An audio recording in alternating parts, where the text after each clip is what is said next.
Bom dia, mais uma vez estamos aqui no webinar. Queria que vocês dessem um feedback aí relacionado ao som e à imagem para a gente, por favor. Um joia aí, dá um ok se vocês estiverem me ouvindo, né? Nos ouvindo. Se a imagem estiver aparecendo aí para vocês, por favor, para a gente conseguir iniciar aqui sem nenhuma interferência. São 10h03. Vou esperar 1 ou 2 minutinhos para a gente deixar tudo ok, esperar o pessoal dar um feedback aqui e a gente inicia mais uma webinar. Isso aí.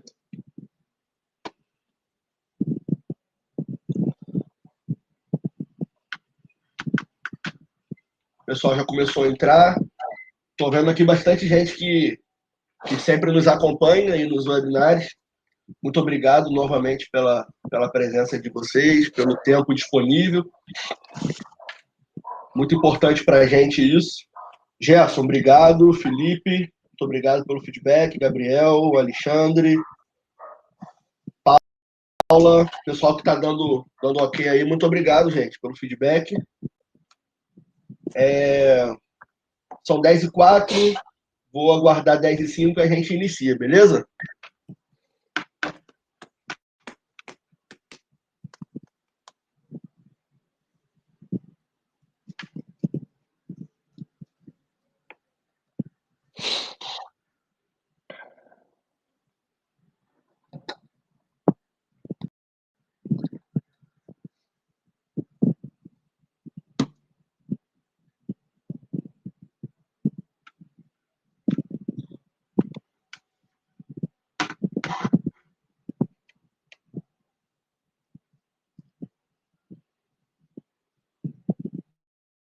Pessoal que está entrando agora aí, se puder dar um ok aí sobre o áudio para a gente e a imagem, tá, gente?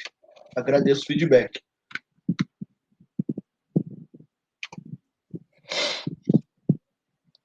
Tudo certinho? Certinho. Bom, são 10h05, vamos iniciar aqui então. Esse que é o nosso 15º webinar desde que a gente começou a operar, né? Bom, gente, a gente vai falar hoje sobre algumas especificações técnicas de inversores que nós trabalhamos. Para quem ainda não me conhece, eu sou o Raoni, sou responsável pelo departamento de engenharia da UIN. Hoje aqui junto com a gente está presente o Marcos Magalhães, também é engenheiro e ele é especialista técnico na nossa empresa. E o Anderson, que também está nos acompanhando hoje, que é o responsável pelo nosso departamento de vendas. Tá, gente? Então, nós três vamos estar participando junto. É a primeira vez que a gente faz dessa maneira, então a gente espera que tenha um resultado bastante positivo. E vou deixar aqui um tempo aqui para eles se apresentarem, para quem ainda não os conhece, e a gente já dá início ao que a gente preparou aqui para vocês. Marcos, você pode se apresentar, depois o Anderson, por favor. Bom dia, gente. Obrigado pela presença de todos. De novo, Marcos Magalhães, sou engenheiro eletricista, especialista em sistemas fotovoltaicos, especialista técnico aqui da UIN. Então, trabalhei tanto no suporte técnico, atendimento a clientes, atendimento a projetos especiais na UIN Energias Renováveis. Vocês devem falar comigo aí sempre, quando compram com a gente. Então, fico à disposição. Hoje a gente preparou um webinar bem especial para vocês e vou falar daqui a pouco, mas por que da gente ter selecionado esse tema. Nosso segundo webinar de home office, né, nessa situação. Se Deus quiser, tudo certo. A gente está na torcida aí para nossa internet permanecer firme e forte aí no webinar inteiro, dá tudo certo, tá bom? Passar a palavra para o Anderson aí se apresentar. Bom dia, gente. Meu nome é Anderson, como o Raoni falou, eu sou responsável pela área de vendas da UIN. A minha atuação na empresa está muito relacionada ao cuidado com os vendedores, às negociações de preço. Provavelmente, se vocês são nossos clientes, eu participei de várias negociações de preço e projeto que vocês já fizeram. Eu acompanho todo esse trabalho de Marcos e Raoni nos projetos que a gente fecha, trabalhando mais do ponto de vista comercial, viabilidade de projeto, junto com compras também analisando as compras, as importações. Então, enfim, é muito honroso para mim participar desse webinar junto com vocês. Eu queria também agradecer a presença de todos, a maneira como vocês estão nos dando feedback. A gente tem muita expectativa sobre esse webinar e sobre aquilo que a gente vai falar. A gente acredita que vai ser muito enriquecedor para todo mundo. Muito bom. Muito bom. Obrigado, Marcos. Obrigado, Anderson.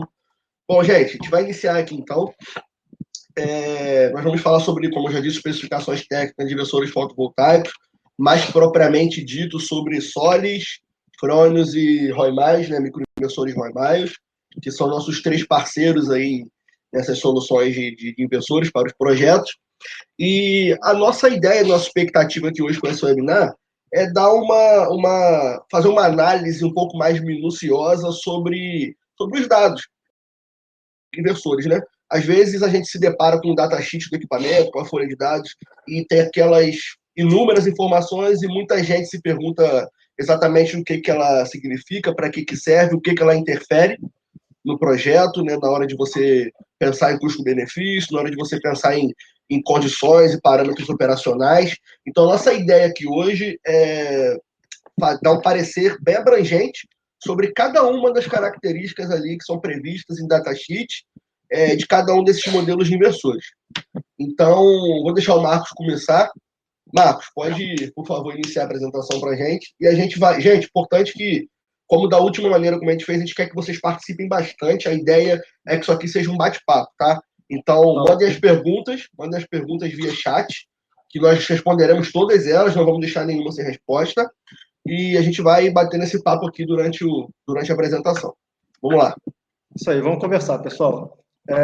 A gente escolheu esse tema porque justamente percebemos aí uma certa necessidade de vocês, né, empresas da área de sistemas fotovoltaicos, saberem, né, conhecerem todas, quem não conhece já o datasheet completo de um inversor fotovoltaico, todos os parâmetros ali. Claro que a gente sempre dá uma orientação de projeto, qual o melhor equipamento utilizar, qual o melhor oversizing, o equipamento correto para a tensão que você tem, as especificações, mas a gente sabe aí que nem sempre, né, a gente presta atenção aí em todos os dados, todas as características, isso é muito importante para a fase de projeto, né? Então, essa webinar é uma webinar para ajudar vocês no dimensionamento, na especificação e na compreensão completa, né, do que é um inversor fotovoltaico e todas as características dele, como o Raoni já falou.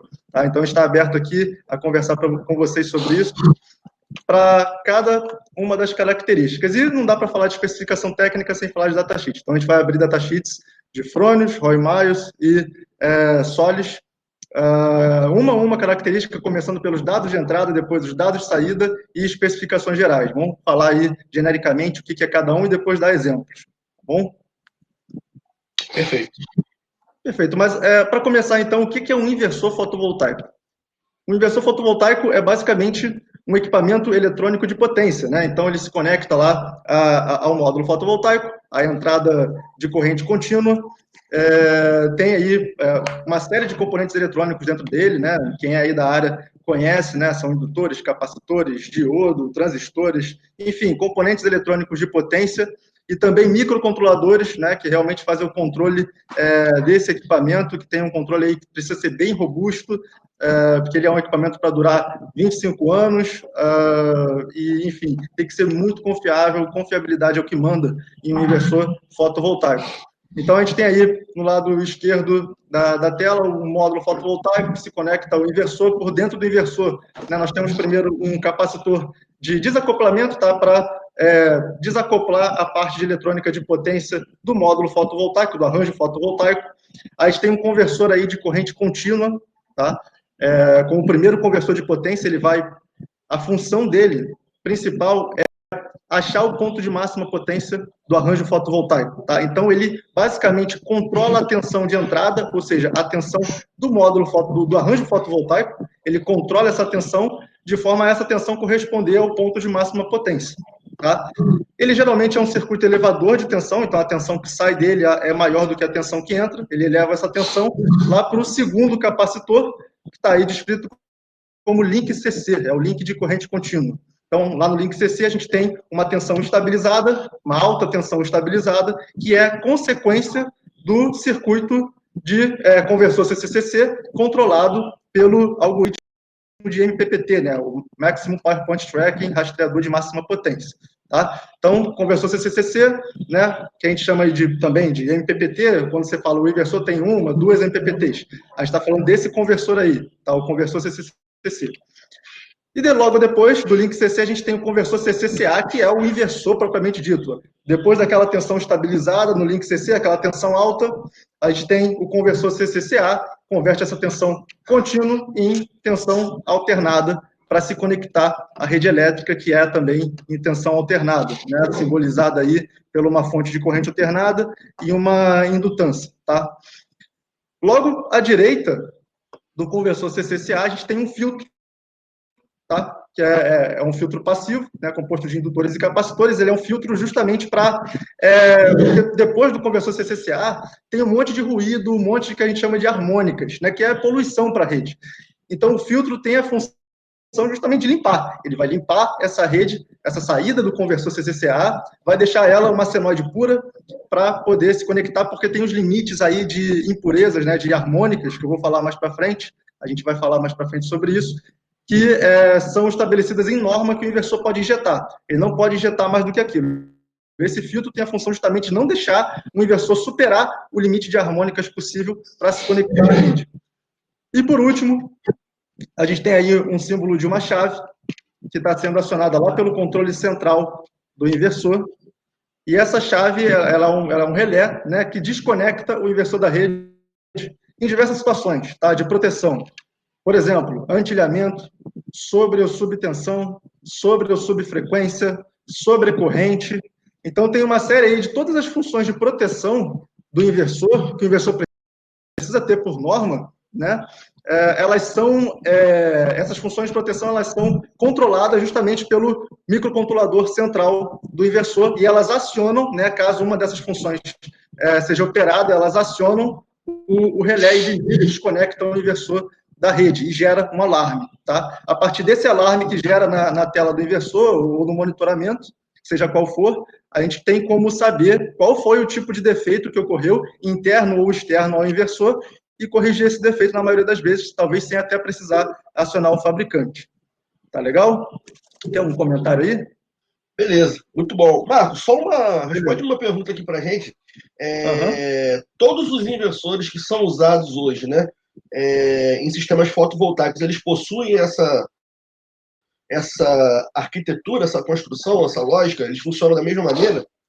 Sim, eles funcionam da mesma maneira, assim, de uma forma genérica, né? Eles são circuitos eletrônicos de potência, mas existem diversas que a gente chama de topologias, né? Diversos tipos construtivos de inversor. A gente colocou aí um tipo construtivo, uma topologia genérica, né, bem abrangente, porque tem várias formas, na verdade, de se construir esse circuito, esse conversor CCCC, tem várias formas de se construir esse circuito CCCA, tem vários tipos de filtro, e, na verdade, o inversor tem vários outros componentes dentro dele que não foram representados aí, inclusive da eletrônica de potência, justamente para ficar mais fácil identificar, né, o que é corrente contínua, o que é corrente alternada, e o que é a rede limpa depois do filtro, né, o relé de proteção, que é um componente muito importante, para a gente conseguir visualizar aí exatamente o que tem dentro do inversor. Mas dentro desses blocos aí, podem ter diversos tipos diferentes de construções de topologia de circuito. Inclusive, né, o inversor pode ter transformador ou não, né, dentro dele, isolação galvânica ou não. Ele pode ter vários circuitos de MPPT, né, como a gente vai falar, vários conversores CCCC. Então, pode sim ser diferente do que está aí, mas genericamente é sempre assim, sempre dessa forma. Perfeito, perfeito. Vamos responder essas duas perguntas que apareceram aqui antes de a gente passar ao próximo slide e vamos prosseguir com a apresentação. O Alexandre perguntou para a gente aqui qual a probabilidade do anti-ilhamento falhar. Olha, essa é uma pergunta difícil, na verdade é pouco provável, porque o sistema de anti-ilhamento é muito importante para o inversor fotovoltaico. As normas estabelecidas, tanto norma internacional como a norma brasileira, inversores abaixo de 10 kW são certificados pelo Inmetro, inversores acima de 10 kW são certificados por órgãos internacionais, como a TUV, e essas certificações elas são muito rigorosas em termos de anti-ilhamento. Então, a probabilidade do anti-ilhamento falhar é baixa, eu considero muito baixa, porque a norma, em especial para esse sistema, é muito rigorosa.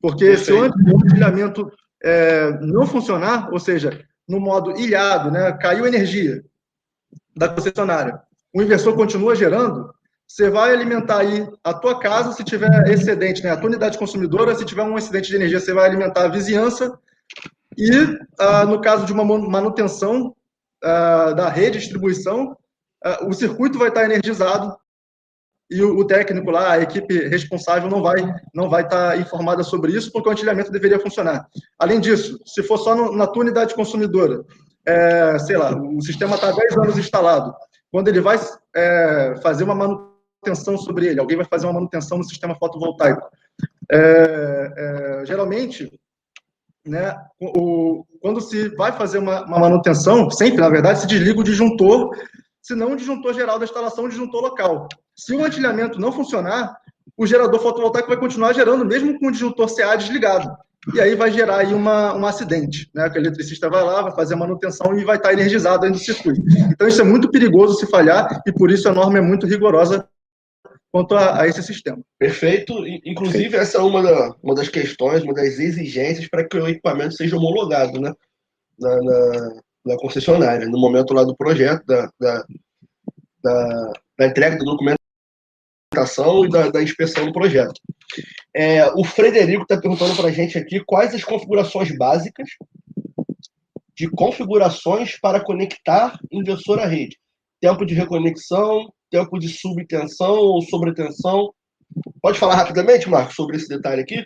Sim, na verdade, eu vou guardar essa pergunta, tá? Porque a gente vai falar justamente sobre isso quando a gente estiver falando de dados de saída. Então, é uma pergunta muito boa.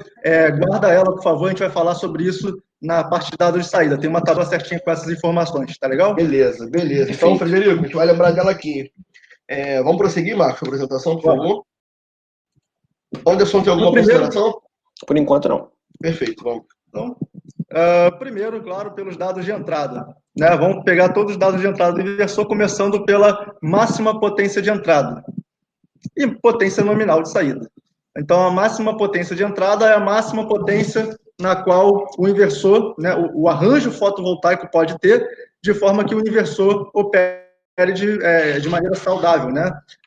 Ou seja, por exemplo, um inversor frônio de 6 kW, ele tem uma máxima potência de entrada de 9 kW. Então, ele pode ser ligado a um arranjo fotovoltaico de até 9 kW, ou seja, 50% a mais do que a potência nominal de saída dele, que é 6.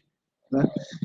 Essa potência a mais, esse excedente de potência que pode ser conectado a ele, na entrada, a gente chama de oversizing ou FDI, né? O famoso oversize, mas também é chamado de FDI, que é o fator de dimensionamento do inversor. Ele é a razão entre a potência nominal, né, do inversor e a potência de pico, né, que ele pode se conectar. Tá? Então, se eu tenho um 50% de oversize, ele pode se conectar na entrada a um circuito de fotovoltaico 50% mais potente do que o máximo que o inversor consegue entregar na saída. É isso. Então, se você tem essa situação, quando você tem oversize, a curva ela fica mais ou menos como ela está aí expressa embaixo. Ao longo do dia, a potência do sistema vai aumentando. Quando chega lá, no máximo que o inversor consegue entregar à rede, ela satura, né? O inversor mantém essa potência máxima, que é a potência nominal de saída dele, geralmente, até, né, a potência de entrada, o sol vai se movendo e a potência de entrada vai caindo até ela cair abaixo desse valor máximo de saída do inversor, e aí volta a acompanhar a curva novamente. Então, a gente percebe aí no monitoramento uma região de saturação. Perfeito. Deixa eu só fazer um comentário rápido antes de... Eu acho que o Anderson também deve querer fazer um comentário sobre esse ponto. Gente, a gente fala de FDI, oversize, overpaneling, sobredimensionamento, é a mesma coisa. O que talvez mude para quem aí está acostumado com literaturas, a ler material técnico-científico, né, do segmento, e algumas literaturas chamam de FDI, algumas literaturas chamam de oversizing. Na realidade, são maneiras talvez um pouquinho diferentes de calcular a mesma coisa, tá, gente? O FDI ele sempre vai te mostrar um número que é um fator, né? Pelo próprio nome, é um número adimensional, é um fator. E o oversize, geralmente, ele te apresenta aquela mesma condição em porcentagem. Então, pode ser que alguns datasheets mostrem para vocês valores em porcentagem, né? E pode ser que você faça a relação inversa e encontre no FDI, tá? Então, a maneira de calcular só muda a razão, tá, gente? O FDI ele tem essa razão de potência nominal do inversor pela potência fotovoltaica e o oversize é o contrário, a potência fotovoltaica pela potência nominal do inversor. Não muda nada. Não muda nada em termos de dimensionamento do projeto, tá, gente? O que muda são os resultados. Um vai te mostrar uma porcentagem de sobredimensionamento, outro vai te mostrar um fator de dimensionamento que, na teoria ou na prática, acaba sendo a mesma coisa, só forma diferente de falar daquilo. Ô, Anderson, aproveitando isso, eu queria que você falasse rapidamente um pouquinho sobre as nossas práticas, enquanto práticas comerciais, né, de dimensionamento de inversores, tá, gente? A gente tem o costume de trabalhar com inversores prontos e temos uma ferramenta de dimensionamento, né? Anderson, você pode falar relacionado a sobredimensionamento, o que a gente costuma fazer nos geradores que a gente oferece aos nossos clientes? Assim, é muito importante falar sobre isso, porque, na verdade, o FDI, o oversizing, ele às vezes, a diferença entre você ser mais competitivo num projeto, alcançar, otimizar aquilo que você está entregando para o teu cliente, ou você ter uma proposta um pouco, enfim, fora do escopo, fora do padrão assim que o mercado segue. Pode ser a diferença entre você ganhar um projeto ou não, é isso que eu estou querendo dizer. Por padrão, a gente tem alguns métodos de orçamento, de dimensionamento de gerador diferentes. A gente tem um assistente no nosso site incrível que faz esse tipo de conta de maneira automática, te dá mais ou menos ele considera um fator de dimensionamento de inversor padrão, pelo menos para solis. Acho que a gente vai falar disso, né? Tipo, quando a gente entrar num padrão de cada inversor, mas para solis mais algo em torno de 30%, para frones mais ou menos 50%, em microinversor essa conta é um pouco diferente, mas isso é muito importante porque às vezes a gente se depara com dúvidas como, tá, então se eu colocar 30% a mais eu vou passar da nominal do meu inversor, o que vai acontecer com esse excedente? Ele vai sobreaquecer, ele vai explodir, ele vai... Enfim, a gente já recebeu muitas dúvidas desse tipo. É bom falar desse assunto, porque eu acredito que a gente vai responder a várias delas, mas eu acredito que a maior importância desse assunto está relacionado à competitividade, está relacionado a nessa curva que o Marcos falou, o mais rápido possível que a gente vai chegar ao ponto máximo de eficiência do inversor e o quanto isso faz diferença no resultado final que a gente apresenta para o nosso cliente final. Eu acho que é isso. Perfeito. Deixa eu só fazer Gente, tá todo mundo, tirando o João que mandou essa mensagem aqui, tá todo mundo ouvindo nós três? Dá um ok para mim, por favor. Vocês estão me ouvindo, Raoni, ouvindo o Anderson e ouvindo o Marcos? Sim. João, então eu acredito que seja alguma configuração, cara, sua. Lídia, você pode tentar dar um suporte a ele para mim, por favor? Gente, a Lídia é a nossa menina aí do marketing, tá? Ela tá na sala, tá acompanhando aqui vocês. Inclusive tem consultores de venda nosso presente aqui também. Beleza, a gente vai prosseguindo aqui. E, João, a gente vai tentar te ajudar, mas caso ainda esteja para você, essa webinar vai ficar gravada, tá, gente? Então, perfeito. Vamos prosseguir, então, para o próximo slide? Perfeito. Só complementando aí, atualizando o que o Anderson estava falando, quando você usa um oversize maior, desde que esteja dentro do recomendado pelo fabricante, você tem um projeto mais competitivo, né? Para a mesma potência, você tem um custo melhor, né? E para apresentar a sua proposta, e você também adianta, teve uma pergunta sobre isso, se eu usar mais módulos fotovoltaicos na entrada, se eu colocar mais módulos na entrada, eu adianto, né, o start dele? Sim, você adianta, né? A curva, ao invés de ser essa curva amarela no gráfico, ela vai ser a curva azul. Então ela fica mais inclinada, ele começa a produzir mais cedo e além disso ele produz no máximo, né? O inversor produz no máximo da potência dele por mais tempo. Isso é uma grande vantagem também. Então tem uma recomendação aí que a gente dá de sempre trabalhar com oversize aí 10% ou acima, porque você vai acelerar essa rampa e contanto que fique dentro das recomendações do fabricante que a gente também tem. Tá bom? A gente sempre orienta dessa forma. Perfeito. Vamos prosseguir e depois a gente faz uma rodada aqui de perguntas. Perfeito. Número de rastreadores MPP e número de entrada DC. Em todos os datasheets isso está escrito mais ou menos da mesma forma. Então, o número de rastreadores MPP, como eu falei, né, tem um conversor CCCC, que é responsável por localizar a tensão correspondente ao ponto de máxima potência do arranjo fotovoltaico. Esse é o sistema de MPPT. Então, se o inversor tem dois MPPTs, que a gente fala duas entradas em MPPT, ou dois circuitos de MPPT, o diagrama de blocos deles é mais ou menos esse. Né? Temos aí um inversor em vermelho, o arranjo fotovoltaico à esquerda, tem dois circuitos independentes de MPPT, e você pode ligar neles, se o mesmo inversor tem duas entradas por MPPT, você pode ligar até duas strings. Né?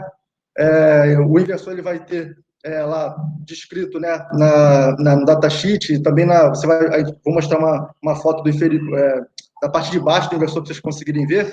Ele tem, para cada MPPT, ele tem duas entradas. Por exemplo, duas, três, vai depender do modelo. Então, para cada entrada vai ser conectada a uma string e essas strings elas têm que ter o mesmo número de painéis, tá? Não pode fazer números diferentes, porque elas estão sendo conectadas em paralelo lá dentro. Então, tem que ser o mesmo número de painéis nas duas strings, nesse caso, por MPPT, em todas as strings que estão conectadas ao mesmo MPPT. E, depois do MPPT, eles são paralelizados, né? E entram lá no circuito conversor de corrente contínua para alternado. Tá? Então, o número de MPPT é importante porque ele te diz qual é a flexibilidade do seu projeto. Né? Você vai ter mais flexibilidade em inversores que possuem mais MPPTs. Eles também podem ser um pouco mais caros se tiver muito MPPT, mas você vai ter mais flexibilidade. Tá? Então, a gente tem um valor padrão aí, inversor até 3 kW, geralmente tem 1 MPPT, de 5 até 10 tem 2, acima pode vir até 3, e dependendo do inversor também. Frônios para 15, 25 kW tem 1 MPPT. Então, basicamente, é isso. Posso fazer um comentário sobre isso, Marcos? Eu acho que até o comentário que eu vou fazer está relacionado a uma das perguntas que a gente recebeu do Ícaro. Existe algum motivo para inversores de mesma potência, porém de fabricantes diferentes, trabalharem com números de MPPTs diferentes? Eu acho que isso está muito relacionado a um motivo pelo qual esse inversor ele foi projetado, o mercado que ele buscava alcançar e até, às vezes, ao posicionamento da marca do inversor. A gente tem marcas de inversores que têm uma linha gigante de produtos, talvez só com uma MPPT. Isso faz com que o produto em si ele custe menos e faz com que a marca se torne mais competitiva para algumas pessoas. Também ele limita os projetos nos quais você pode utilizar esse tipo de inversor. A gente já tem outras marcas que colocam inúmeros MPPTs dentro do mesmo inversor para te dar a flexibilidade de poder trabalhar, sei lá, com várias orientações diferentes usando o mesmo inversor. A gente vai entrar nesse assunto mais para frente, mas, por exemplo, a gente tem inversores de 7, de 8, de 10, 10 kW da Solis, que tem 3 MPPTs cada um, comparados com talvez outras marcas que só tem 1 MPPT nessa faixa de potência, ou 2 MPPTs nessa faixa de potência. É uma questão de posicionamento e de para que esse tipo de inversor foi projetado mesmo. Só para comparar um outro extremo, a gente tem um inversor de 125 kW da Solis com 1 MPPT só, porque claramente ele foi projetado para projetos em que você está trabalhando um projeto de solo, com uma orientação só, de maneira que um número maior de MPPTs talvez não seria tão necessário. No caso desses da Solis, são 20 strings com uma MPPT só. Então, está muito relacionado a posicionamento de mercado, o motivo para o qual o inversor foi projetado e, enfim, é isso. Justamente, como o Anderson falou, esse inversor de 125 que a gente já trabalha, da Solis, ele tem 20 entradas e 1 MPPT só. Por quê? Ele foi nichado, né, para o segmento de usinas de solo. Em usina de solo, todos os módulos têm a mesma orientação. Então, são 20 strings conectadas no mesmo MPPT. Ele tem um monitoramento lá da curva IV do arranjo fotovoltaico, justamente para você conseguir saber se tem sombreamento ou não, se tem alguma sujeira e poder limpar, corrigir de uma forma mais rápida. Porque ele só tem um MPPT, né? Então isso impacta em todo o arranjo. Por outro lado, tem modelo da Solis aí que tem vários MPPT. O nosso de 75 tem 9 MPPTs. Tem um outro modelo de 125 que tem 10 MPPTs, mas ele também é muito mais caro. Ele é para outro nicho, né? Então vai depender justamente de qual é a visão do fabricante para qual é a aplicação daquele inversor. Pode ter mais flexibilidade de projeto e, consequentemente, o equipamento fica mais caro. Perfeito. Aproveitando que vocês já responderam essa mensagem do Ícaro, Ô Marcos, fala rapidamente aqui sobre essa de cima, que é a do Felipe Mota. Fez a pergunta aqui. Bom dia. Eu botando um inversor de 20 kW que suporta 66 painéis de 365 watts, posso passar um pouco da quantidade de painel para dar mais rápido o arranque, ou seja, chegar no pico. Você pode fazer uma consideração rápida, Marcos, sobre esse questionamento? 66,365? Dá 24,09. 24,09. Qual a potência do inversor que ele falou? 20 kW. Depende de quem é o inversor, depende do datasheet dele. Então, deu Mas 20%. o questionamento dele, na verdade, aqui é em relação a alcançar de forma mais rápido o limite de geração dos módulos e do equipamento do inversor. Acredito que seja isso, né, Felipe? Confirme para ele. Então, Felipe, você está trabalhando aí com mais ou menos 20% de oversize, tá? Esse é um oversize considerado bom, provavelmente, para o teu inversor, se for Solis ou se for Fronius. Então, a gente tem uma tabela lá de oversize por equipamento, tem uns que são 30%, outros que são 50% de oversize máximo, mas se você quiser, sim, você pode colocar alguns módulos a mais, só confere qual é o oversize máximo recomendado pelo fabricante, tá? Para não ultrapassar nunca ele. Ele vai sim subir mais rápido a curva, vai operar no ponto de máxima potência por mais tempo, mas sempre ter isso como consideração. Tá? Eu acho que você já está num oversize bom. Se quiser colocar mais, pode. Perfeito. Vamos prosseguindo? Então, aqui a gente mostra a foto, né, no inversor Solis, a parte de baixo dele, a gente consegue ver aí no inferior esquerdo, duas entradas para o mesmo MPPT, cada quadrado desse aí, representado DC1 e DC2, é uma entrada independente de MPPT. Então, para esse inversor aí, que é de 20 kW da Solis, baixa tensão, ele tem 2 circuitos de MPPT. Cada circuito ele consegue se conectar a 2 strings, né? Tem 2 entradas para cada MPPT. 2 MPPTs, ou seja, são 4 entradas. No datasheet você provavelmente vai ver 2/4. 2 MPPTs, 4 entradas para representar. Beleza. Enquanto a gente está falando ainda de MPPT aqui, antes da gente prosseguir, que a gente vai agora a gente vai falar sobre corrente e tensão, vamos só responder aqui rapidamente as perguntas para a gente deixar tudo quitado, não ficar em dívida com ninguém. Tem uma do Alexandre que a gente vai falar agora, né? Sobre tensão e corrente. Aí eu não comentei nada de propósito. O Alexandre falou que o que limita sempre no dimensionamento serão as tensões e correntes limite da MPPT dos inversores. Isso determina o oversize. Sim, tem relação entre uma coisa e outra. A gente vai falar agora de tensão e corrente. Beleza, deixa eu ver aqui então. Vamos pegando aqui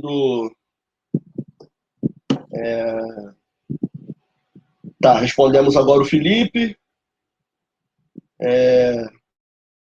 Vamos descer aqui. Frederico, a gente não esqueceu de você não. Só vamos deixar para responder na hora do slide ali, que fica mais claro. Vamos lá. Alexandre fez uma consideração aqui, beleza. Tem uma da Paola. Paola, vamos lá. Bom, só para confirmar o entendimento. Tem um inversor de 4 kW, com máxima potência de entrada de 6 kW, conforme o seu datasheet. Beleza. E máxima potência de saída de 4 kW, conforme o datasheet. Se eu aplicar os 6 kW na entrada, o inversor manterá os 4 kW na saída ou irá aumentar proporcionalmente, respeitando a eficiência de 97,7% do inversor, conforme o datasheet. Bom, Marcos, vai lá, pode responder. Se quiser também, Rony, tá? Não faz, vocês que sabem. Mas basicamente não vai não, tá? Ele vai estar limitado à potência nominal, tá? A potência nominal é o que manda no inversor. É a potência máxima que ele consegue, geralmente é a potência máxima que ele consegue suprir na saída. A gente vai ver aí que tem alguns inversores que conseguem, dependendo da temperatura dele, esticar um pouco a potência máxima, tá? Para um pouco acima da potência nominal, mas geralmente a potência nominal também é a potência máxima de saída. Então, se você coloca 6 kW na entrada, com 50% de oversize, já está trabalhando ali no limite do oversize recomendado por esse inversor, ele vai manter lá os 4 kW, tá? Não vai aumentar junto, não. Perfeito. Então, acho que só para fechar assim, o entendimento disso, eu acho que algumas pessoas ainda fazem confusão com essa informação de oversize, sobredimensionamento. O sobredimensionamento ele não aumenta a potência de saída, a potência que o inversor entrega na saída dele para o sistema, tá, gente? Na verdade, quando você vê aquela curva, né, de geração, né, quando a gente pega aquele que é em formato de um sino, né, na verdade ele alarga nas laterais a curva. O que isso significa? ela não faz com que o sino aumente de comprimento. Na verdade, ele expande para as laterais. E isso significa que o seu equipamento ele pode trabalhar em condições ideais, em condições de pico, durante mais tempo. Tá, gente? Não significa que ele vai entregar uma potência maior na saída. Ele vai entregar aquela potência, talvez máxima, depende das condições, durante mais tempo. Tá, gente? Essa é a explicação para não causar confusão. Vamos lá, descendo aqui. Quer falar, Só para. Quero sim. Só. Você pode voltar o slide para o gráfico do sino? Acho que talvez fica mais claro de entender lá. Vocês estão vendo o mouse? Vocês veem o mouse aqui na tela, gente? Não vê o mouse. Não vê, né? Tá. Só para, tipo, na verdade, esse questionamento, ele vem muito de uma interpretação, tipo, linear daquilo que está lá no datasheet. Pô, então eu tenho 4, se eu estou fazendo 4 kW de potência nominal, se eu estou fazendo oversizing, quer dizer que vai ser 4 mais aquilo que eu colocar. Mas não necessariamente isso, tipo, não porque o inversor é de 4 kW, ele vai entregar esses 4 kW 100% lá no final. Tipo, a gente tem é porque existe essa curva de eficiência que está ali mostrada nesse gráfico, porque existe esse sino, o oversizing é possível e ele faz sentido, ele é coerente por causa dessa curva, porque não necessariamente a gente vai entregar sempre a potência nominal do inversor, porque existe uma curva de eficiência, de geração ao longo do dia. Perfeito. Vamos lá. Aqui tem Vinícius Teixeira. Ouvi uma recomendação da Fronius que para uma mesma inclinação e orientação de painel, usar apenas uma MPPT e não os dois. Que a eficiência seria melhor. Procede? Cara, procede. A Fronius ela é muito enfática em falar sobre isso, né? Então, eles têm uma orientação de que se você puder usar apenas uma MPPT, você vai atingir uma eficiência melhor do equipamento de operação do que você dividir o seu arranjo em duas MPPTs diferentes. Isso é diferente para soles, por exemplo, não existe isso. Mas essa é uma recomendação do fabricante, tá? Isso procede sim, Vinícius. Aqui embaixo, Alexandre Pinheiro. Posso deixar a entrada da MPPT desbalanceado? Por exemplo, tenho 2 strings totalizando 20 módulos. Posso deixar 15 em uma MPPT e o restante em outra? Alexandre, pode. Pode sim. Tanto a Solis quanto a Fronius não tem limitação de potência por MPPT, ou seja, se você está injetando, se você tem um inversor de 5 kW de potência e 2 MPPTs, não quer dizer que uma MPPT tem 2,5K de suportabilidade e a segunda MPPT mais 2,5K. Você pode conectar os 5 kW de potência em uma única MPPT. Lembrando que isso é característica que varia por fabricante, tá? Existem fabricantes que existe sim esse balanceamento, que você tem limitação de potência por entrada em MPPT. Agora, no caso de Solis e no caso de Fronius, não, isso não existe. Você pode, inclusive, deixar uma MPPT vazia, se o seu projeto contemplar isso, né, obviamente. Vamos lá. Frederico, posso conectar módulos... Cadê? Peraí, sumiu. 385 watts e um Mi 1200, ou seja, um microinversor 1200, já vai mais que a gente vende, teoricamente suporta módulos de até 380 watts, respeitando o datasheet do inversor, ele colocou aqui entre parênteses. Tá, Frederico, a gente vai passar por isso aqui, mas só para te explicar rapidamente. Aquela informação de potência que tem no datasheet do microinversor é uma orientação, uma sugestão do fabricante, não quer dizer que você não possa utilizar um módulo de maior potência, tá? A restrição que você terá é de tensão e corrente de entrada, né? Então, que é a corrente de curto-circuito do módulo, a tensão de circuito aberto. Se tiver dentro do parâmetro de entrada do microinversor, perfeito, tá? Não há problema algum em você utilizar isso.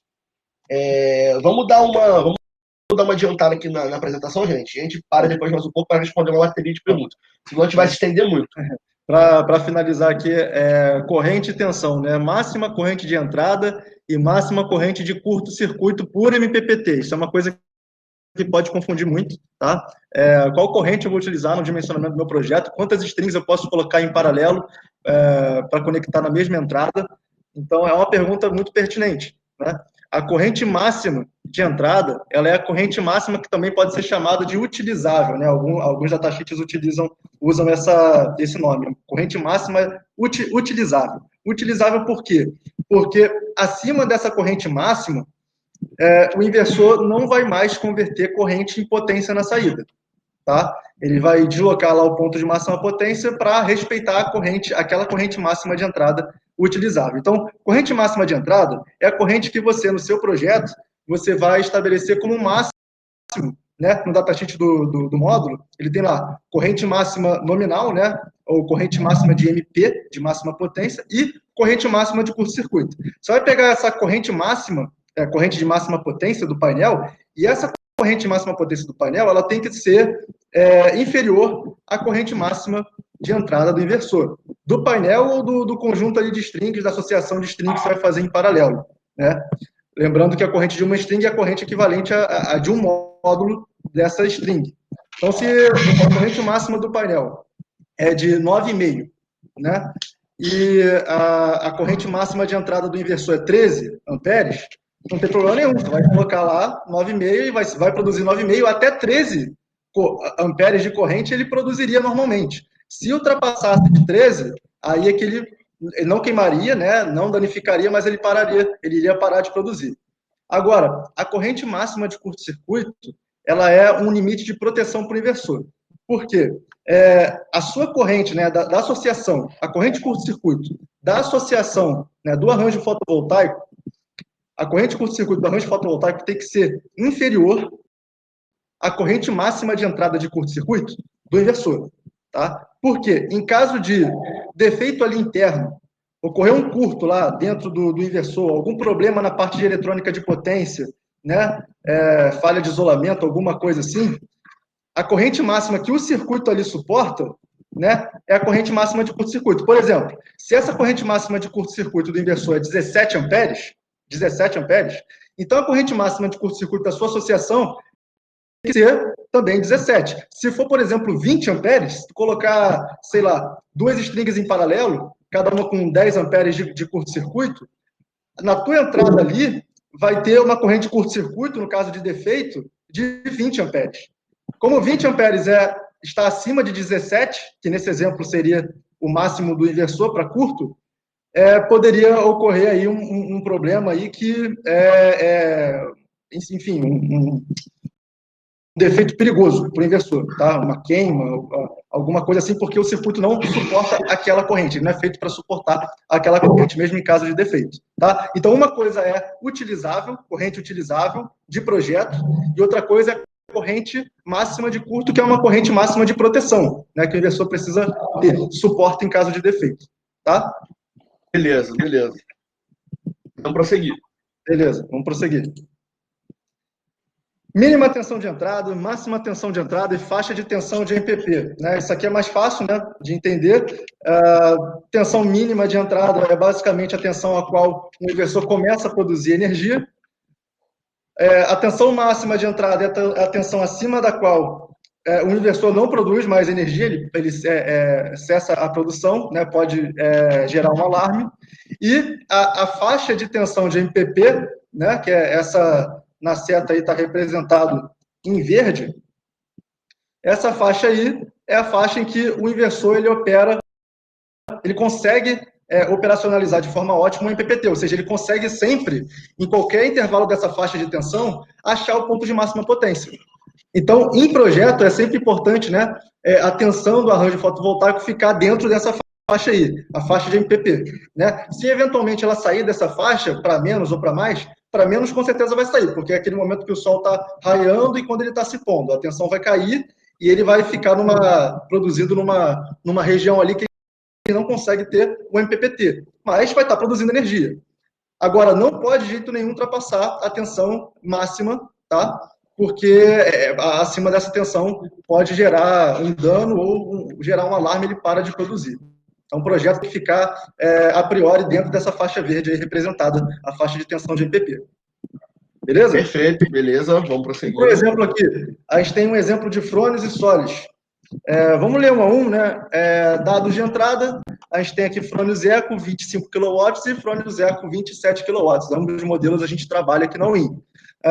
Número de rastreadores de MPP, né?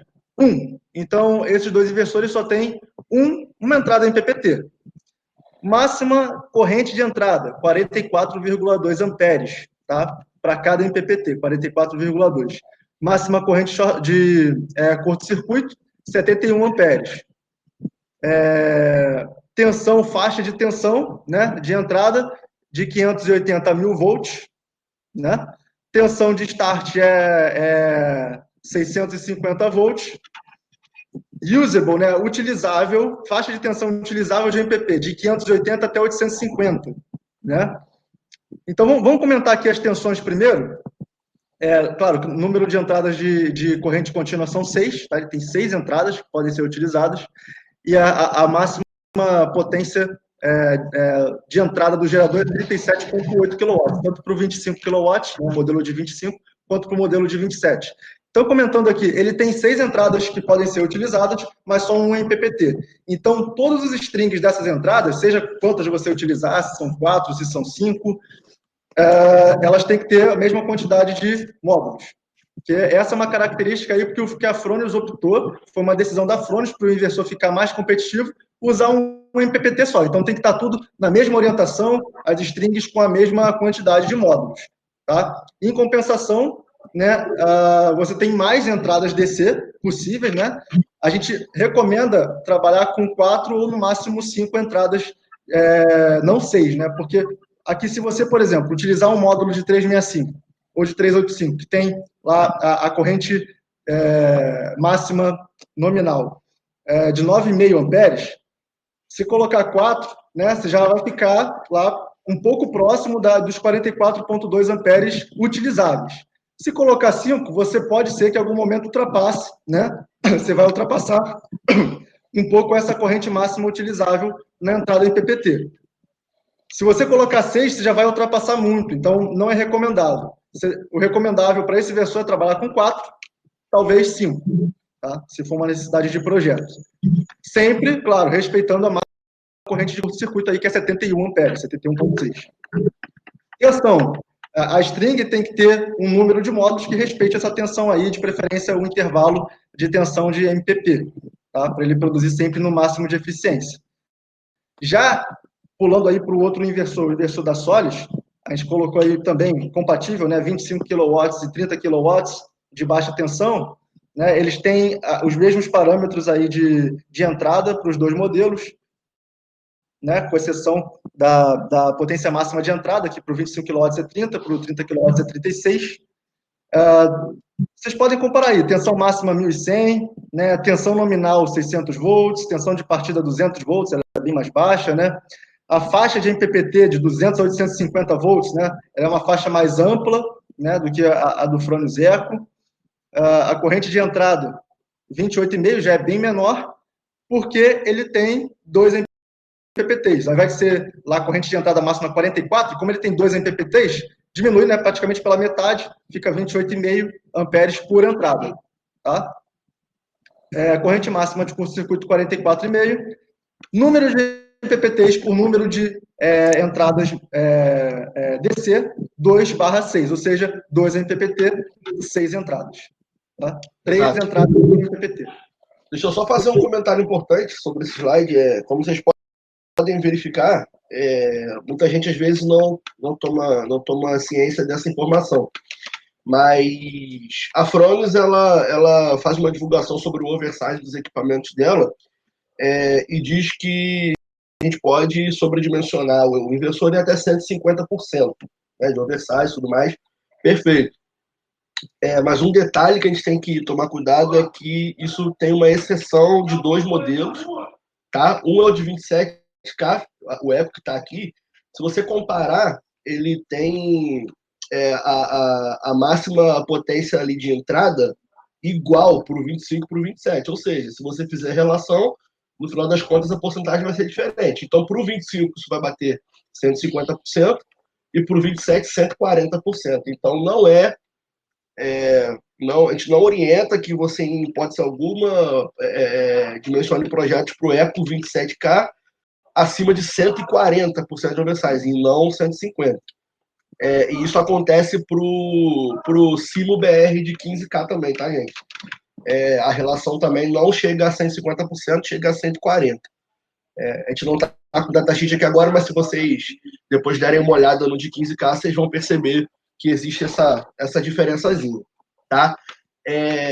Um outro ponto importante, falando do Solis agora. Se vocês já são clientes nossos, alguém já comprou algum projeto nosso, vocês vão perceber que sempre, sem exceção, para projetos com inversores sólidos, a gente manda string box que possuem as mesmas quantidades de entrada e saída. Sempre, tá, gente? Porque nenhum equipamento, nenhum inversor do Solis, ele permite que você faça paralelismo das strings antes do inversor, tá? Então, você nunca usar uma string box 4:2, 3:1, 2:1, porque ele tem uma limitação de corrente por entrada do borne ali diferente do que apresentam os inversores da front. Isso é muito importante, tá, gente? Porque se você fizer um paralelismo no projeto com o inversor da Solis, você pode ter um problema de... O problema pode ser pequeno, dele só alarmar sobre a tensão, sobre a corrente, ou você pode ter um problema de danificar o equipamento, que seria uma coisa mais séria. Então, não é orientado que faça paralelismo na string box para os inversores da Solis. Vamos prosseguir? Gente, deixa eu só fazer um comentário aqui. Conforme está andando aqui, eu tô entendendo que talvez seja melhor a gente responder as perguntas no final, se não tiver problema para vocês. Senão a gente não vai conseguir falar do material inteiro, tá? Então, assim, a gente vai andando aqui, a gente vai conversando entre a gente para responder o que a gente entende que seja dúvida de vocês e vamos responder as perguntas ao final, tá bom? Perfeito. Vamos tocar aqui, então. Isso. Roy Miles, tá? Não pode deixar de falar. Temos aí o datasheet de dados de entrada para o Mi 1000 e Mi 1200 watts. A gente trabalha aqui na Win com de 1200 watts, que suporta até 4 módulos de 72 células, recomendado, né? Mas pode se usar também, tem 144, e potências até maiores do que as indicadas aí, como 380 watts, porque isso é recomendação, mas, como o Raoni já falou, corrente de entrada e tensão de entrada tem que ser respeitada. Se elas forem respeitadas, tá perfeito, vai ser um ótimo casamento aí entre microinversor e módulo. A gente tem aí potência de entrada recomendada para o Mi 1200, que é o nosso caso, 380 watts, né, um módulo em cada entrada. Ele tem 4 entradas e 2 MPPTs. Faixa de tensão de 32 a 48 volts. Né? Como o módulo fotovoltaico tem uma tensão aí nominal, geralmente que é de 35, ou um pouco mais alta, né, 35 até 40 volts, praticamente depois que o sol raiar, já vai chegar um pouco depois do sol raiar, já vai ficar dentro dessa faixa aí de MPPT. Tensão de partida 22, menor ainda, começou a ter sol, ele já produz, ele já começa a produzir, ainda que fora do MPPT, até chegar na faixa. Faixa de tensão de operação, então, no caso é 16 a 60 watts, né? Claro, tensão máxima de entrada 60 watts, não pode ultrapassar essa tensão máxima em projeto, que nunca vai acontecer, né? Não temos aí módulos que chegam a essa tensão, tenta sempre ficar abaixo dela, e a corrente máxima de entrada são 4 entradas que suportam até 10,5 amperes, tá? Então, 10,5 amperes tem que ser a corrente nominal, né, do módulo fotovoltaico, tem que estar abaixo de 10,5. Beleza, vamos prosseguindo. Agora chegamos em dado de saída, do segundo terço aí da apresentação. Já perguntaram lá atrás qual era a faixa de tensão, né? Como é que você ajusta a tensão, qual era a tensão admissível na saída do inversor. Isso varia, claro, de fabricante para fabricante, a forma de fazer esse ajuste, como se pode ser feito esse ajuste, mas todos eles permitem, tá? É claro que a tensão nominal de saída tem que ser igual à tensão nominal da rede elétrica do lugar, né? Tem lugares no Brasil que são 220, outros são 380, redes industriais aí podem ser 440, enfim, mas você tem que respeitar essa tensão nominal ou utilizar um transformador na saída, tá? Transformador aí estrela aterrado para delta, para converter a tensão do inversor para a tensão da rede elétrica. Agora, em termos de faixa de tensão para a operação de saída, existe uma norma, né, a norma NBR 16149, que rege aí os critérios para interconexão à rede elétrica, tá, de geradores, geração distribuída, na verdade, não só para inversores, mas para outros tipos de geração distribuída. Quais são os critérios para conexão à rede elétrica? Então, ela estabelece o seguinte: se a tensão, né, cair, a tensão da rede, né, cair abaixo de 80% da tensão nominal da rede, o inversor ele precisa se desconectar em até 0,4 segundos. Isso é aquela função de proteção que a gente chama de subtensão. É um relé que identifica essa queda de tensão. Se essa tensão ficar abaixo de 80% da tensão nominal da rede por mais de 0,4 segundos, ele manda um sinal lá para o relé lá que eu mostrei lá para vocês, de desconexão do inversor, desconecta o inversor da saída até essa situação se normalizar. Tá? Então, tem sempre um intervalo de tensão, né, uma tensão admissível e um tempo para desconexão. É o que a norma estabelece. Se a tensão tiver entre 80% e 110% da tensão nominal, perfeito, regime normal de operação.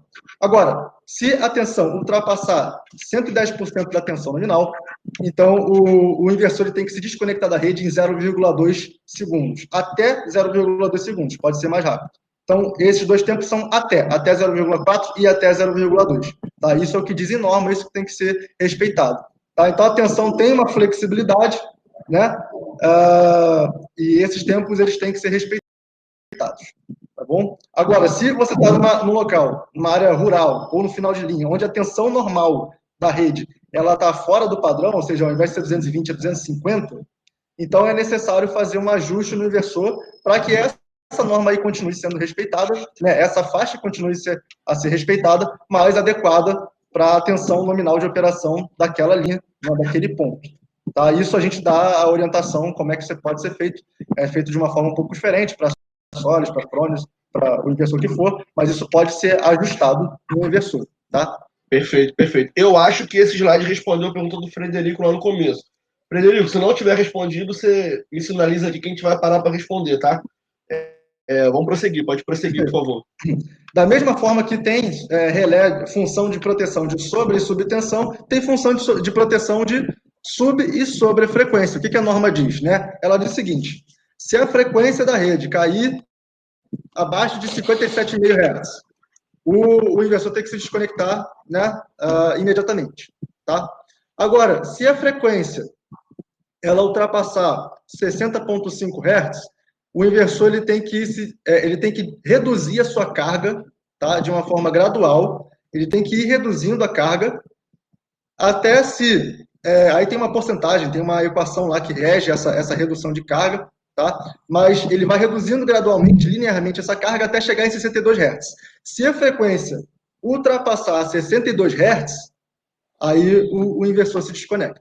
Tá? Então, no caso de frequência, tem só uma curva, né, uma curva de carga aí, que diz, abaixo de 57,5, desconecta, acima de 62, desconecta também. Entre 62 e 60,5, ele tem que ir, né, o inversor que passou pelo metro, o inversor que responde tem certificações internacionais, ele vai ter já essa curva sem você precisar se preocupar muito. Né? Você vai poder, assim, até alterar esses valores, né? Mas contanto que fique nos requisitos mínimos expressos aí, especificados na norma. Tá bom?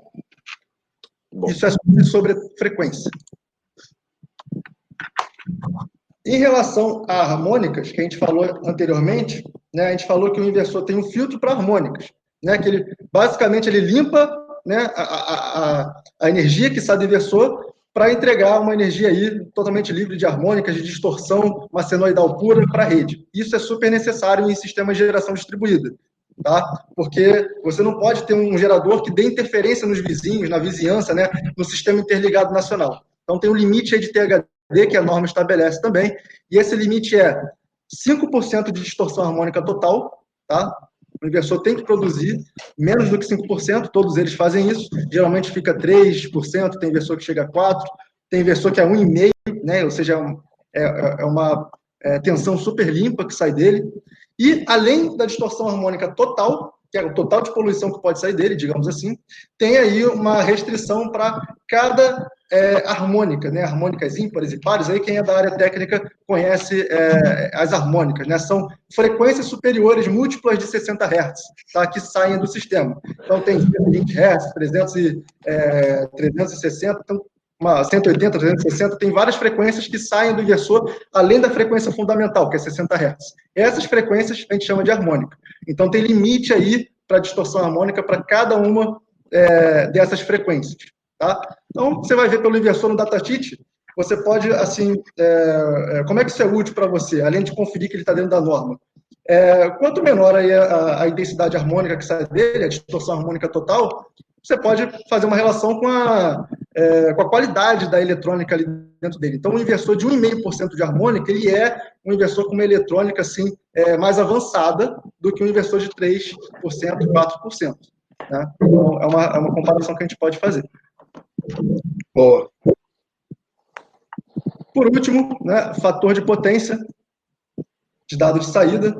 O fator de potência, ele é a relação, tá, entre a potência ativa que o inversor está produzindo e a potência reativa. Tá? O que é potência reativa? Né? Qualquer sistema, tá, que tenha cargas indutivas ou cargas capacitivas tem energia reativa. Ou seja, motores são cargas reativas, reatores são cargas reativas, reatores de lâmpada, por exemplo, lâmpada fluorescente são cargas reativas, e basicamente bancos de capacitores, né, são cargas capacitivas. Sempre que você tem esse tipo de carga na instalação, existe não só a potência ativa, que é aquela potência que realmente vai te converter em quilowatt-hora, vai te dar economia de energia, mas você também tem cargas reativas. O ideal é que o sistema sempre opere com o fator de potência unitário, 1. Tá? No datasheet, geralmente, você vê que o fator de potência ele fica acima de 0,99, tá? Acima de 0,99 por padrão. Isso significa o quê? Que o inversor, por padrão, está produzindo sempre energia ativa. Né? É aquela energia que vai ser convertida em trabalho, vai ser convertida em... vai fazer rodar o teu medidor lá de direcional de energia e vai te dar crédito de energia. Tá? Se ele injetar energia reativa, o medidor ele só mede energia ativa. Ele não vai medir reativo. Né? Então, o ideal é que o inversor sempre trabalhe com energia ativa, com fator de potência 1, tá? Para justamente gerar o máximo de economia que o sistema fotovoltaico pode gerar. Tá legal? Então, quando a gente tem aí uma rede reativa, né, com muitas cargas indutivas, a corrente está atrasada em relação à tensão, como a gente pode ver aí no primeiro gráfico. E aí tem um diagrama aí de triângulo, que o pessoal da área técnica conhece, da potência aparente, potência ativa e potência reativa. Tá? Se for capacitivo, a corrente está adiantada em relação à tensão e o diagrama é invertido. Tá? Só para vocês saberem e lembrar, aí quem é da área, essa definição. E tem como ajustar isso no inversor. Isso para casos especiais. Já vou falar por que isso é ajustável. No inversor, a norma, ela diz o seguinte, tá? Aquela mesma norma, que sistema de geração distribuída com potência nominal menor ou igual a 3 kW, o fator de potência tem que ser igual a 1, com tolerância para trabalhar na faixa entre 0,98, indutivo e capacitivo. Tá? Se for entre 3 e 6 kW, o fator de potência tem que ser ajustável entre 0,95 capacitivo e 0,95 indutivo.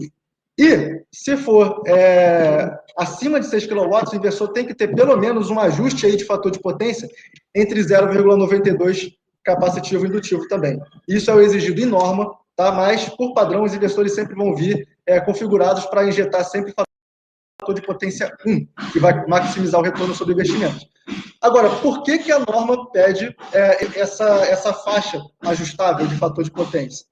É justamente já prevendo aí situações especiais no futuro, né, que a gente chama de redes elétricas inteligentes. No futuro, a própria geração distribuída ela vai poder fazer ajustes no sistema elétrico, né, na distribuição de energia, ajustes de tensão, né, ajustes de potência reativa para a concessionária.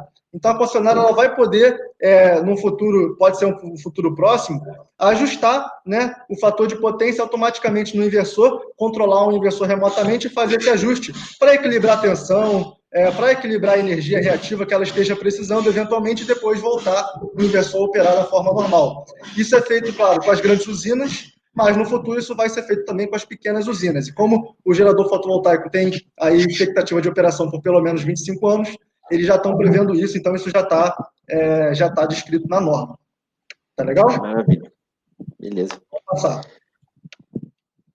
Como exemplo aí, a gente tem Frônios e Solis, da mesma forma. O Frônios, eu peguei agora, né, Frônios Primo, né, 5, 6 e 8,2 kW. E o inversor Solis, né, de 2,5, 3, 3,5 até 6 kW. Então, pegando aí o Frônios Primo de 5, né, o primeiro da coluna, tem a tensão nominal de saída de 5.000 watts.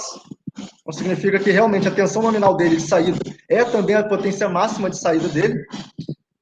A potência máxima potência de saída, né, a potência aparente é 5.000 VA. Né? 5.000 VA é porque você pode regular o fator de potência, justamente por causa disso, né? Regulando o fator de potência, vai regular aquele equilíbrio, né? Potência ativa e reativa, mas a potência aparente de saída dele continua sendo 5.000 VA, independente do fator de potência que você esteja usando. Por padrão, vai ser sempre 5.000 VA de potência aparente e 5.000 watts de potência ativa. Não vai ter potência reativa nele, saindo dele. Tá? Ele não vai estar produzindo potência reativa.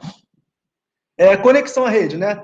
Ele tem um circuito monofásico, tá? Com neutro e terra, NPE, de 220 volts ou 230 volts nominal.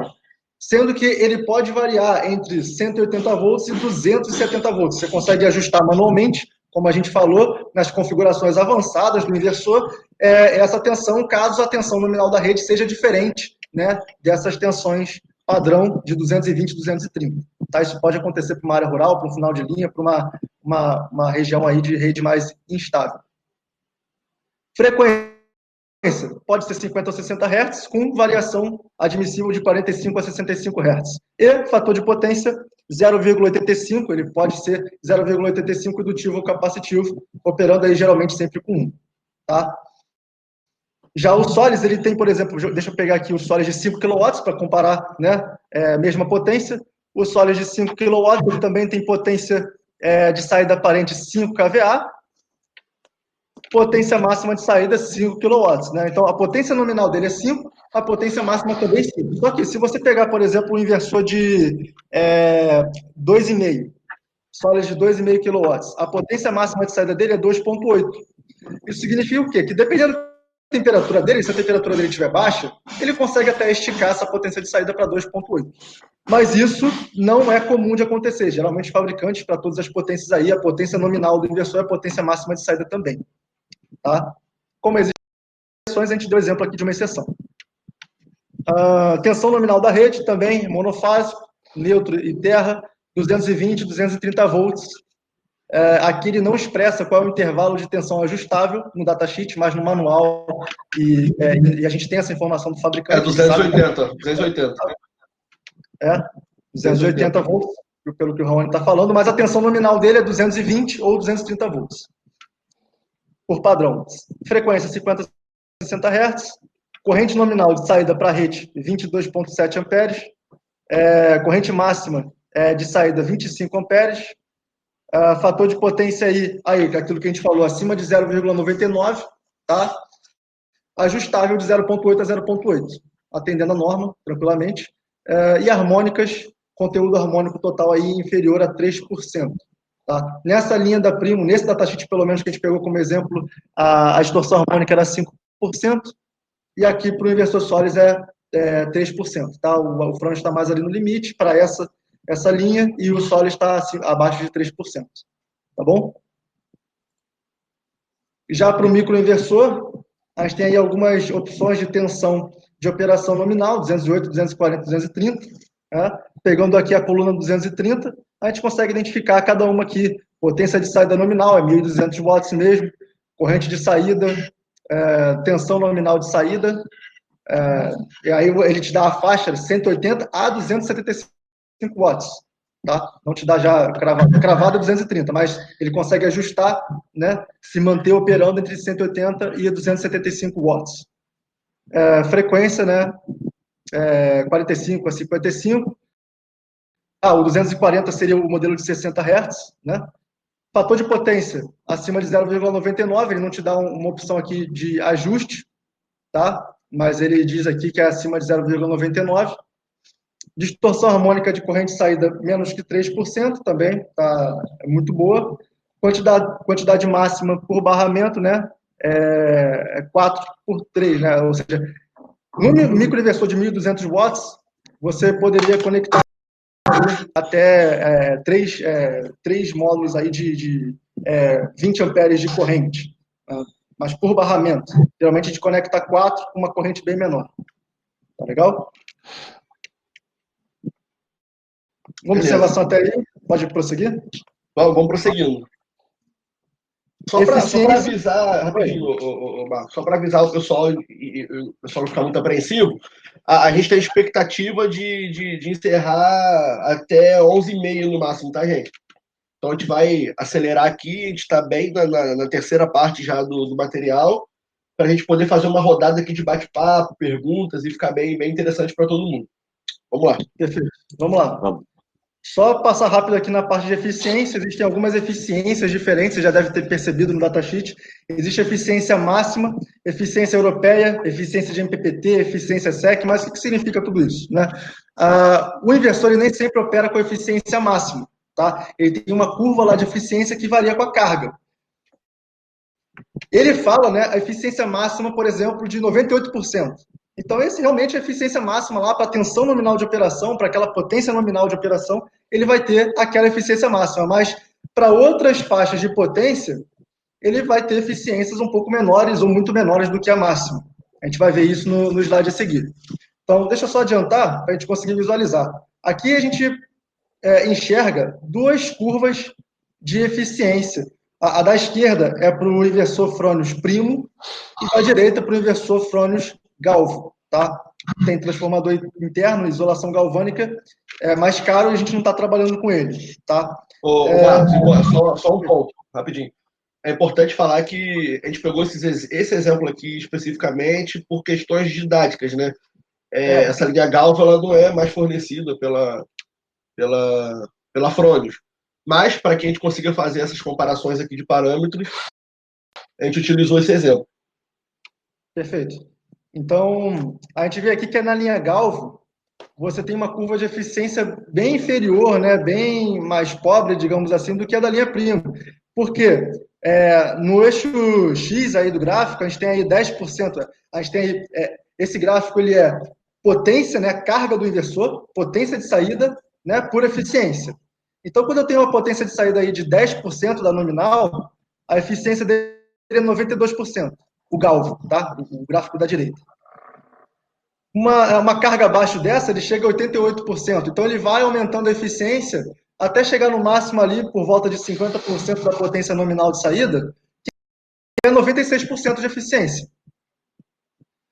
Agora, aumentando a potência, chegando na carga máxima dele, de 100%, a curva cai, né? Ela não é mantida. A eficiência não fica igual à eficiência máxima, e ela cai de 96 para 95 aproximadamente. Então, você tem 1% aí de perda, quando ele está operando na carga máxima de saída. Isso não é uma característica vantajosa, tá? Você está perdendo energia.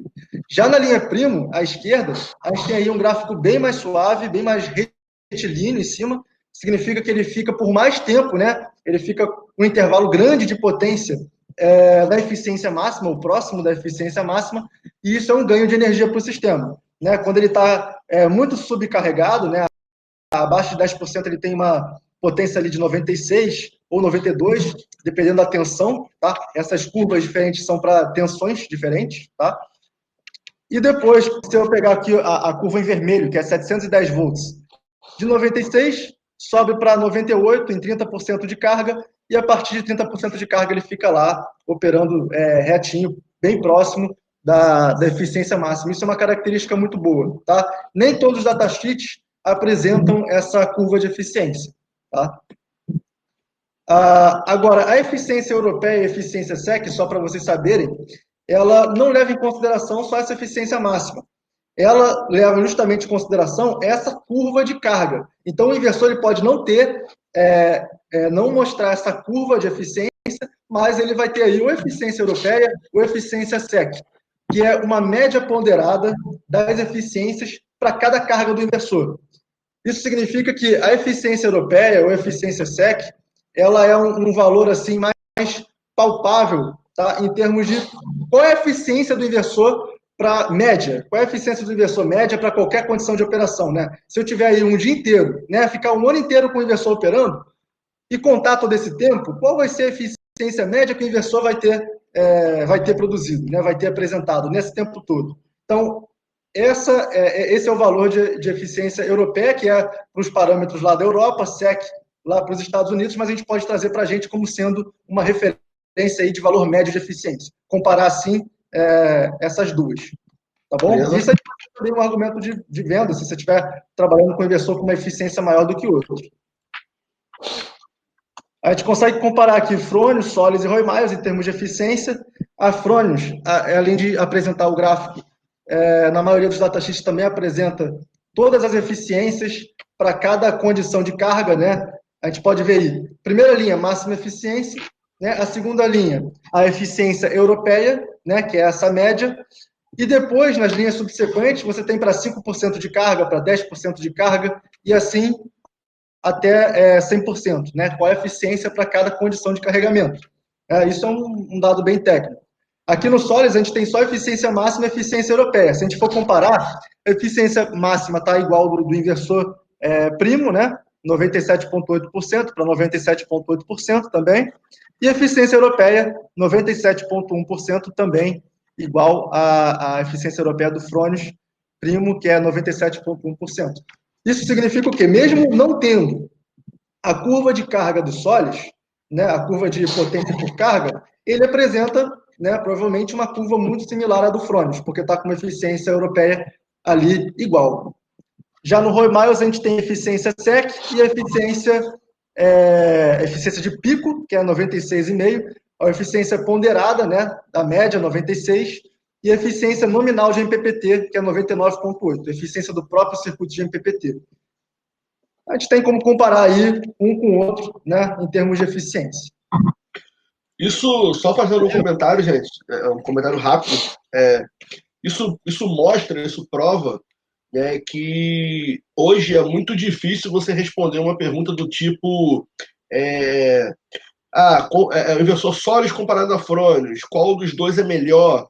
São perguntas, às vezes, até injustas, né, do ponto de vista técnico, porque são equipamentos muito bons, né, e até o próprio Remais, que é uma outra tecnologia, microinversor, mas é muito difícil você falar que um equipamento é ruim e outro equipamento é bom. Não existe mais isso, né? A tecnologia ela é tão avançada hoje em dia que os equipamentos que têm qualidade no seu processo de produção, de fabricação, eles acabam sendo equipamentos muito similares uns aos outros, óbvio, né? Resguardando as características particulares de cada uma, mas relacionado à eficiência, à robustez do material, relacionado à prática de instalação, a vida útil do equipamento, são equipamentos muito próximos um ao outro, né? Então, o Anderson, ele certamente tem uma visão bem mais apurada do que a nossa sobre isso, porque ele lida diretamente com os orçamentos que a gente recebe. Ele tem esse feedback, esse contato de cliente, quando a gente recebe cotações ou de Fronius, ou de Solis, ou de microinversor, e a gente acaba meio que às vezes a gente não tem como responder isso para um cliente. Se o equipamento é ruim em relação ao outro. Não é. São características que vai variar de acordo com o custo-benefício que você tem disponível para o seu projeto, o quanto você está disposto a investir, né? E você e o seu cliente, né? Obviamente, seu cliente final. Mas, falando de projeto, você não vai estar sendo onerado, você não vai estar tendo prejuízo se você comprar um em relação ao outro, né? Se você comprar um ou o outro. Você quer pontuar alguma coisa disso, Anderson?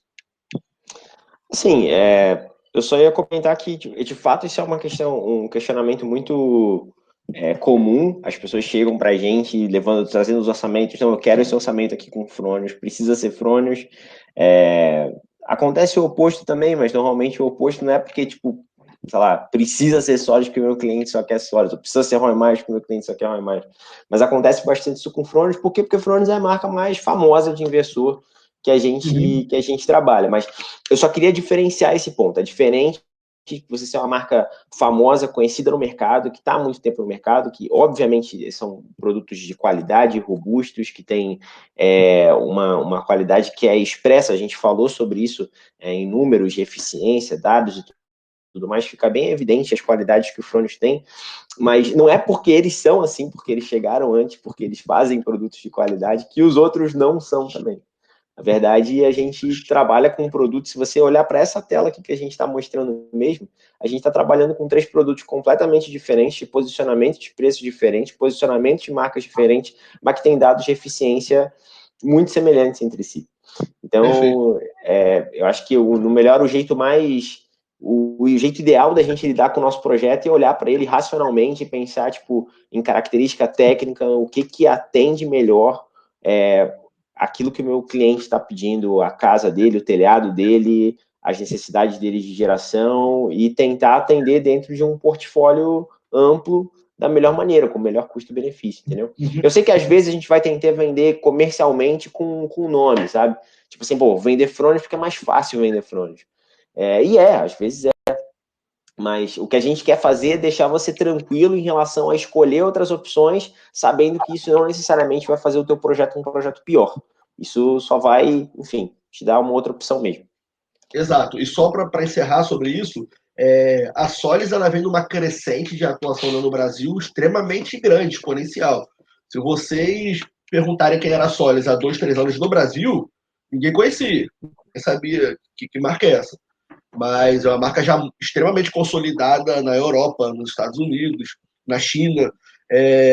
E a gente sabe também que existem outros colegas nossos, né, de outras empresas que trabalham com Solis, mas como OEM, trazem o equipamento, mas utilizam outro nome para o equipamento, mas que é o mesmo equipamento. Então, assim, é um equipamento que já se consolidou no Brasil, hoje é uma das maiores fabricantes do mundo de inversores. Então, se você perguntar para a gente, e aí, Fronius ou Solis? A única resposta possível para isso é depende. E vai sempre depender do seu projeto. Então, podem ficar tranquilos quanto à utilização de um ou outro. Vamos prosseguir? Gente, faltam 6 slides só.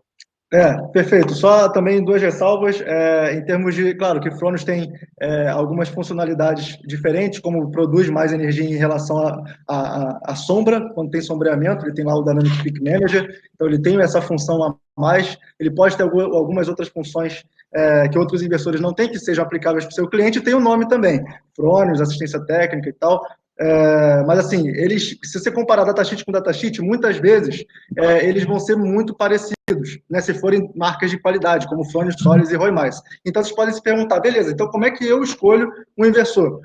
Vai depender do teu projeto, como o Rony já falou, mas vai depender também, você tem que se perguntar quais são aí os maiores fabricantes do mundo, né? Como é que estão esses fabricantes em relação ao mundo? Isso vai te dar uma visão de confiabilidade. Se eles são fabricantes maiores, vendem mais, eles estão mais altos lá na lista Tier 1, que a gente fala muito, né, a lista da Bloomberg, que avalia comercialmente os grandes projetos que utilizaram inversores no mundo, né, a bancabilidade dos inversores, vocês têm que avaliar dessa forma também. Né? Eu tenho um datasheet que é parecido se os equipamentos forem de qualidade, mas também eu vou avaliar quais são os maiores fabricantes, quem está acima nas tabelas da lista Tier 1, vou contatar meu fornecedor para tirar alguma dúvida, porque realmente isso é importante na hora da escolha técnica e comercial. Perfeito. Tá bom? Vamos prosseguir que a gente está encerrando.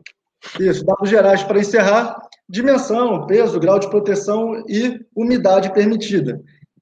Claro, dimensões e peso vai ser importante, então, não só para a logística, né, para o frete e etc., mas também para a sua montagem, né, a dimensão dele, fazer o projeto lá no lugar que caibam aquele conjunto de inversores ou aquele inversor.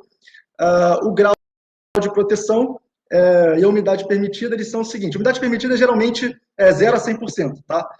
Ou seja, pode estar completamente saturado de água o ar, né? Pode já estar se formando as gotículas de água no equipamento que não vai ter problema nenhum. 100% de umidade, ele continua operando normalmente. Agora, IP, ele é o grau de isolamento do inversor. O primeiro dígito do IP, por exemplo, IP65, o primeiro dígito ele corresponde à tolerância do equipamento a partículas sólidas. Tá? Então, tem aí a 0, não é protegido. 1, proteção contra objetos sólidos com 50 milímetros de diâmetro ou mais. 2, proteção contra objetos sólidos entre 12,5 e meio de diâmetro ou mais. Então, a gente tem aí uma série de requisitos, e quanto maior é esse número, melhor. Tanto para o sólido, geralmente é 6, tá? IP6 alguma coisa, ou é 65, ou é 66, 67 até. Ele é sempre à prova de poeira, tá? Os equipamentos de qualidade são equipamentos à prova de poeira, né? Por motivos óbvios. E o segundo dígito vai variar, como eu falei, de 5, 6 ou 7. Ou seja, ele pode ser protegido contra jatos d'água, pode ser proteção contra jatos potentes de água e pode ter também proteção contra imersão temporária, ou seja, ele pode ficar debaixo d'água por um tempo aí e depois voltar. Algumas pessoas até falam que a Fronius tem um stand lá que ele fica com o inversor lá na sede lá da Fronius, ele debaixo d'água ou caindo chuva direto nele o tempo todo. É porque ele tem um grau de proteção aí, dependendo do modelo, IP66, né, isso pode acontecer. Mas a recomendação aí é que o inversor ele pode ficar exposto ao tempo, mas ele não pegue sol ou chuva diretamente na vertical. Mesmo ele sendo IP65, IP66, a recomendação é que ele fique aí debaixo do telhado ali, não pegue na vertical. Tá bom? Boa, vamos seguindo. Em termos de topologia, né, tem 3 tipos de topologia, como a gente falou, basicamente um inversor sem transformador interno, um inversor com transformador interno de alta frequência e um inversor com transformador de baixa frequência, que é esse terceiro exemplo aí. Então, sem transformador, com transformador de alta frequência e com transformador de baixa frequência. O que acontece é que não existe inversor com transformador mais de baixa frequência, que é um transformador ali que estaria na saída do inversor, dentro do inversor, tá? É um transformador que fica dentro do inversor. Só que transformadores de baixa frequência, eles dão muito volume, tá? E peso no inversor, e também fica mais caro. É uma isolação galvânica que é interessante para alguns projetos, alguns casos, mas em termos de preço, volume e peso, não é legal. Então, ninguém mais fabrica inversor com transformador de baixa frequência. Inversores com transformador de alta frequência são aplicáveis em algumas situações, tá? E alguns fabricantes ainda utilizam linhas com isolação galvânica dessa forma, sempre de alta frequência, né? Um volume reduzido, né? Um custo mais baixo do que o de baixa frequência, e proporciona isolação galvânica entre a entrada e a saída. Isso é importante, por exemplo, em que caso? Quando a norma pede, alguma norma local, né? No Brasil não tem, mas lá fora pode ter alguma norma que peça isolação galvânica dentro dos inversores de algum lugar, ou quando você usa, por exemplo, filmes finos, né?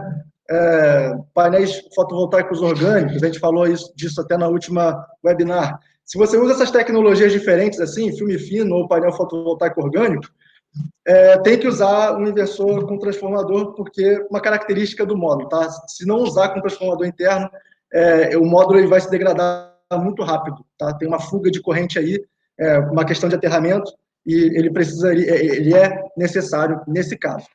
Então, a maioria, por questão de preço, são inversores com topologia sem transformador. Aqui. Temos aí ainda conceito de refrigeração e temperatura.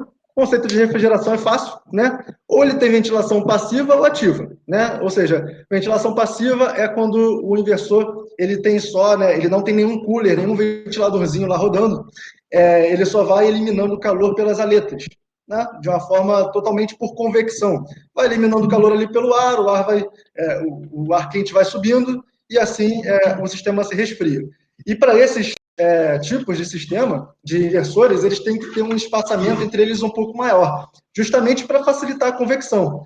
Então, no caso da Solis, por exemplo, de 25K, que é esse que eu estou mostrando à esquerda, tem que ter um espaçamento mínimo de 500 milímetros entre 2 inversores, tá? Porque eles têm ventilação passiva, precisa desse espaço para convecção.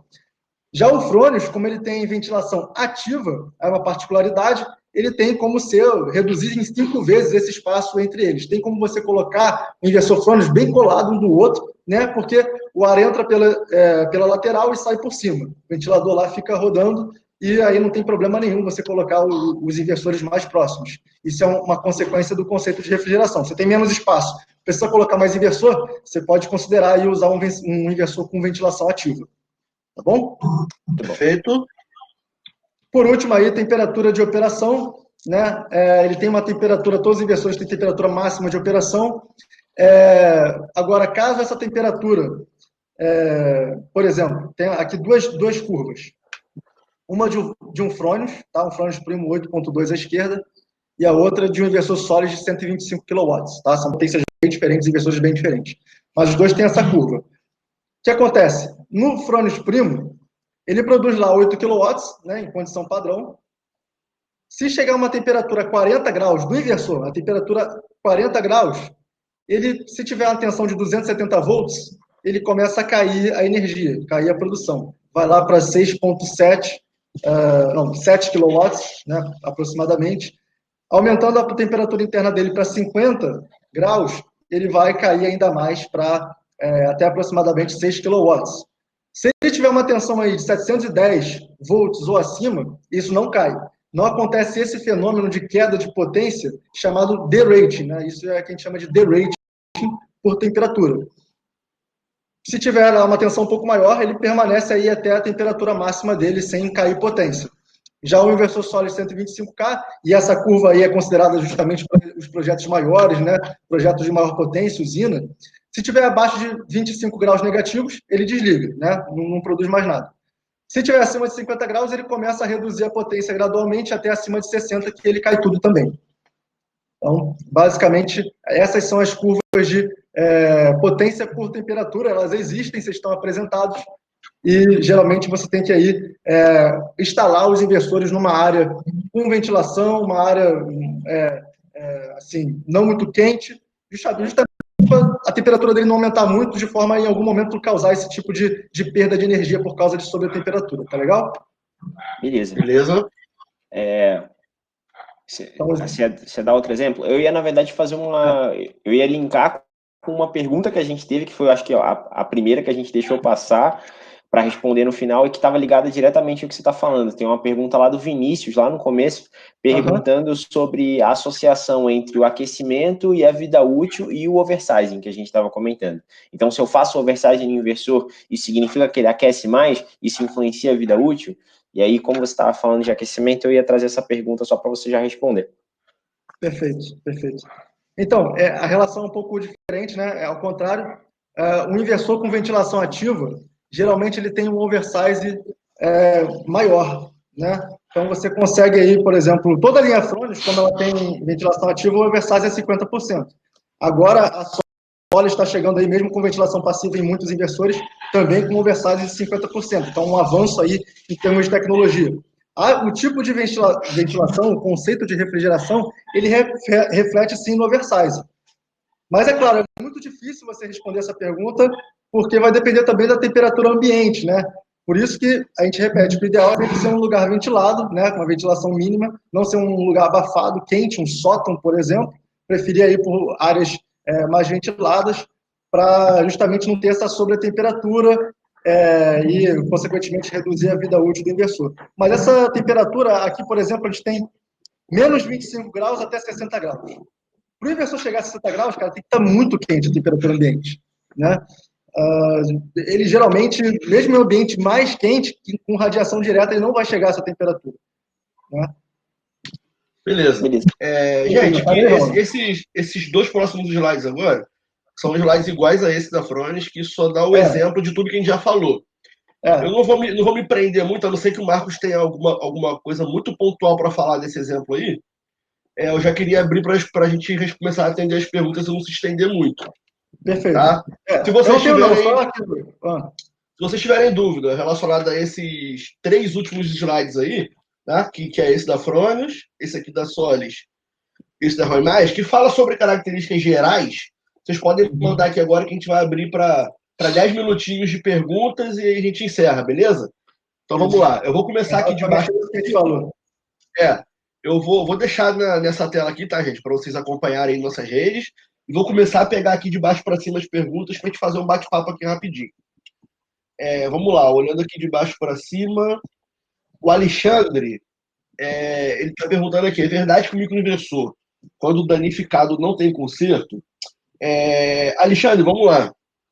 Não sei se você conhece como é que funciona o processo de fabricação de um microinversor. Ele é completamente diferente do processo de fabricação de um inversor comum, né? Inversor string, que a gente utiliza em outras instalações. Existe uma coisa no microinversor que se chamado de potting. Não sei se vocês vocês estão acostumados com esse termo. O potting é um processo de preenchimento, tá? Durante a montagem eletrônica. É um composto, né, sólido ou às vezes gelatinoso, que na verdade ele serve para prevenir o equipamento para dar mais resistência, né, a choque, a vibrações e tal. E ele, na verdade, ele serve para não considerar, para excluir ali a umidade ou alguma coisa que possa, algum agente corrosivo, alguma coisa que possa vir a corroer o equipamento ali, tá? Ajuda também na dissipação de calor e tudo mais, altas temperaturas, enfim. Quando o microinversor ele é danificado, é muito difícil você fazer manutenção. Eu digo assim, a gente, né, enquanto distribuidor e tudo mais. Então, por exemplo, se você tiver um problema na sua instalação com o microinversor hoje, o que a gente vai fazer é substituir o equipamento. Tá? Não sei se a fábrica na China ela já tem um processo de manutenção, de reparo no equipamento, mas eu acredito que não. Eu acho que ele vai para descarte ou para algum tipo de remoção de componentes para ser utilizados em um outro microinversor. Mas eu não sei se ele é reparado de maneira a ser devolvido para utilização ao cliente, tá? Então, assim, hoje, se você tiver um problema com o microinversor, ele vai ser substituído e ponto. Vamos lá, subindo. Paola, no datasheet do inversor, eu tenho um valor de máxima tensão de 1000 volts, outro de tensão nominal de 710 volts e o valor máximo da faixa de tensão de 800 volts. Qual desses valores eu considero para dimensionar a quantidade máxima de módulos em série? Eu posso falar, não sei se o Anderson ficaria à vontade para falar, ou o Marcos. Pode falar, Rony, pode falar. Pode falar, pode falar. Tá, vamos lá. Eu não sei de qual datasheet especificamente está falando, ou se foi só um exemplo qualquer que você falou. Mas quando a gente dimensiona a série de módulos, a string, né, a gente precisa levar em consideração a tensão máxima de operação do inversor, do equipamento. Aliás, levar em consideração como limite, tá? Isso quer dizer o quê? Que eu não posso ultrapassar aquele limite, mas não quer dizer que tem que ser aquele limite, tá? Então, por exemplo, se você tiver uma string menor em que a tensão de série ali você vai estar com 750 volts ou 800 volts, não há problema nisso. Tá? Então, o seu limite de dimensionamento ele precisa ser a tensão nominal de operação do equipamento. Apesar de que, óbvio, né, que aí quando você estiver fazendo uma análise de projeto, você vai entender que para as particularidades daquele projeto, é melhor ele trabalhar com uma tensão de string menor para que ele tenha uma eficiência maior na saída do inversor. Justamente por isso tem aquela faixa de tensão ótima do equipamento, né, aquela faixa de tensão MPPT. Isso é muito particular de projeto, tá, ô Paola? Existem pessoas que preferem dimensionar sempre dentro dessa faixa, existem pessoas que não, dimensionam o projeto no limite que ele pode levar o equipamento para ter uma relação custo-benefício melhor. Isso não vai comprometer garantia, importante falar, tá? Isso não compromete garantia do equipamento. Talvez a longo prazo possa comprometer tempo de vida útil, mas aí é uma análise de projeto, caso a caso também, de temperatura de operação, tudo mais. Porém, o limite que você tem para dimensionar a série, volto a falar, é a tensão máxima de operação do inversor, sempre, beleza? Aí só uma adição, então. Oi? Só uma adição. Na string, a tensão de circuito aberto, tá, equivalente da string inteira, tem que ser, reforçando aí que o Raoni inferior aos 1000 volts do inversor. Já a tensão de operação, né, a tensão de MP da string, ela tem que ser preferencialmente na faixa de MPPT, para que o inversor sempre trabalhe com o MPPT. E aí a eficiência máxima. Geralmente essa tensão nominal aí, de 710 volts, é a tensão na qual a curva de eficiência do inversor atinge a eficiência máxima. Por isso que ela é chamada a tensão nominal. Tá? Então, se você conseguir, né, uma boa prática de projeto, você conseguir ficar bem nessa próxima dessa tensão nominal, que você está lá com a eficiência ótima e os outros parâmetros também vão estar ok. Beleza, vai dando um ok aí pra gente, tá? Se tiver sendo respondido legal as perguntas. Mas acima aqui, outra do Alexandre. O microinversor, devido às temperaturas aqui do país, como tem se comportado nas instalações e o tempo de vida útil é maior que o inversor normal? Alguém quer responder? Não, pode falar. Pode falar. Tá, vamos lá. Bom, o que a gente tem visto, o Alexandre, primeiro falando sobre tempo de vida útil. Essa questão de tempo de vida útil ela é um pouco complexa de ter uma resposta geral para tudo, porque na verdade ela depende de diversos fatores, né?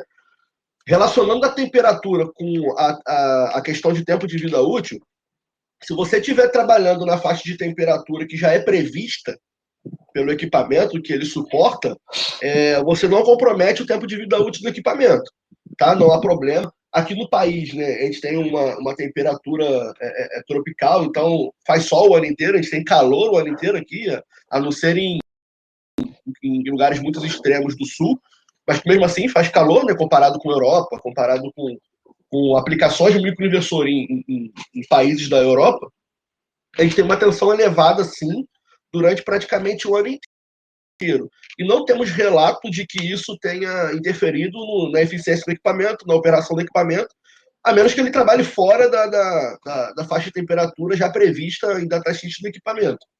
Sobre vida útil, cara, eu não sei te dizer se em relação a inversores string ele tem menor ou maior vida útil, tá, cara? Dentro do tempo, dentro das operações normais previstas em datasheet, eu acredito que o tempo de vida útil de inversor string e microinversor eles sejam bem próximos. Sejam bem próximos. Não sei se o Marcos ou o Anderson tem alguma consideração sobre isso, mas eu acho que não é um dado fixo, não é uma resposta pontual assim de forma, não dá para generalizar, entende, o Alexandre? Eu acho que se fosse fazer um comentário sobre isso, eu acho que não só esse, mas a maioria dos comentários que a gente faz sobre vida útil aqui no Brasil, ela se dá não baseada em dados... Experiência própria. Uma experiência própria, ou dado técnico concreto. Você não tem instalações de 25 anos aqui para dizer assim, não, tipo, isso aqui vai funcionar 25 anos, a vida útil dele vai, sabe? Ou para dizer, tipo, não, determinada tecnologia tem uma vida útil absurdamente maior do que a outra. A gente ouve muito, tipo, o mito, por exemplo, de que o inversor de string tem uma vida útil de 12 anos, e que depois de 12 anos ele vai parar de funcionar e acabou. A gente tem uma linha de inversores de string dentro da nossa empresa que a gente pode estender a garantia até 20 anos. Então, tipo, até 20 anos ele vai estar dentro da garantia. Você percebe que é uma coisa que não faz sentido. Geralmente então, tipo, ele dura bem mais do que a garantia, né? A gente tem que separar um pouco aquilo que a gente ouve, tipo, de boatos, mito, de coisas que são baseadas em achismo das pessoas, de coisas que a gente sabe por questões técnicas, por argumentos, dados, fatos, coisas que são palpáveis, assim, sabe? Sempre importante seguir as boas práticas de instalação e projeto, mas assim, esses inversores eles têm certificações internacionais e essas certificações como a IEC, como é que você consegue prever que o inversor vai ter 25 anos de vida útil, né? Ou tem uma garantia de 5 anos? Como é que os fabricantes fazem isso? Eles fazem testes onde todas essas condições extremas são aceleradas, tá? Eles não ficam lá 5 anos testando equipamento. Eles levam para uma câmara lá para testar a umidade e fazem diversos ciclos lá de umidade muito agressivos de uma forma muito acelerada para saber quais são os danos no inversor, se ele vai aguentar ou não. Temperatura, vários ciclos de temperatura indo de menos 25 até 60, até 80 e aí registrando o comportamento do inversor, colocando lá no datasheet. Então, são ensaios repetitivos de tensão, corrente, tudo. E através desses ensaios, né, que são acelerados em relação a tempo, você consegue ter aí a previsão e estabelecer uma garantia para o inversor segura, em que o fabricante, claro, se ele estabelecer aquela garantia, ele não quer consertar o equipamento, ele sabe que o equipamento, em 99% dos casos, vai durar bem mais do que aquela garantia. Né? Mas, eventualmente, precisando, ele vai repor no caso de uma falha que ninguém está livre. Né? Então, é assim que se faz essa previsão de produção. Tá? Beleza. Tem mais uma da Paola aqui em cima, que ela pergunta: o que devo considerar como mínima tensão de entrada do inversor? Os 80 volts, conforme datasheet. Paulo, eu não sei de qual inversor você está se referindo, não sei se é algum que você está olhando aí, mas assim, vamos lá. Ou os 210 volts, que é o mínimo da sua faixa de tensão de entrada. Paola, você pode tomar como regra sempre a tensão de start, que vem informando em qualquer datasheet, tá? Se os seus módulos, né, se eles alcançarem aquela tensão mínima de start do equipamento, ele vai iniciar a produção dele, e é essa tensão que você deve considerar. Eu não sei se essa 210 volts que você está falando seria a mínima tensão de MPPT, talvez seja isso que você quis dizer aqui, tá? Mas, enfim, para resumir aqui, a mínima tensão de entrada do inversor que você vai considerar é a tensão de start dele. Acima daquela tensão de start, ele já entra em operação. Vamos subindo aqui. Gente, me ajuda aí a identificar as perguntas, por favor. Eu acho que já. Eu não achei mais. Não. Tem uma aqui do Newton. Tem sim, tem a pergunta aqui do Newton. Pera aí, vamos lá. Acho que tem duas. Queria saber qual o percentual ideal da Fronius para o oversizing, para o algoritmo trabalhar na melhor performance. Não achei isso aqui ainda não, mas Marcos, essa pergunta do Newton. Responde aí um de vocês dois, que eu vou achando aqui as outras. Pode falar, Marcos, sobre essa, por favor? Oi, desculpa, eu estava lendo outra pergunta aqui. Repete a pergunta, Rony. Repete para mim. Queria saber qual o percentual ideal da Fronius para o oversizing, para o algoritmo trabalhar na melhor performance. Essa é a pergunta.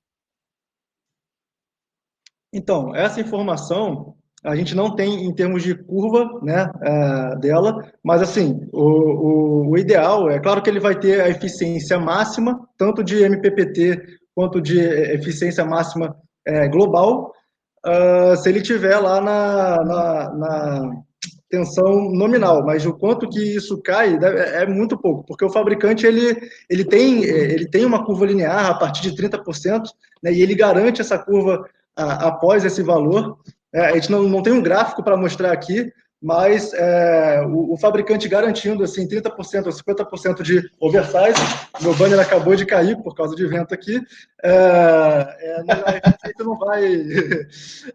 não é esperada mudar muito, né? Você, para ter eficiência máxima, você vai operar lá na tensão e na corrente de operação, né? A tensão que eles chamam de tensão nominal. Mas em termos de potência, né, a gente não tem aí uma resposta direta para dar. Tá? Beleza. A previsão é que ele não caia muito de eficiência, ele permaneça lá 99% de MPPT, que é o normal. 99%. Tá? E ele também tem certificação, a gente tem um relatório, né, desses ensaios, ele é testado também em relação ao oversize. Então, ele foi aprovado nesses testes de oversize. Beleza. Olha, você pode aproveitar que você já começou a fazer isso e identificando as outras perguntas aí, por favor?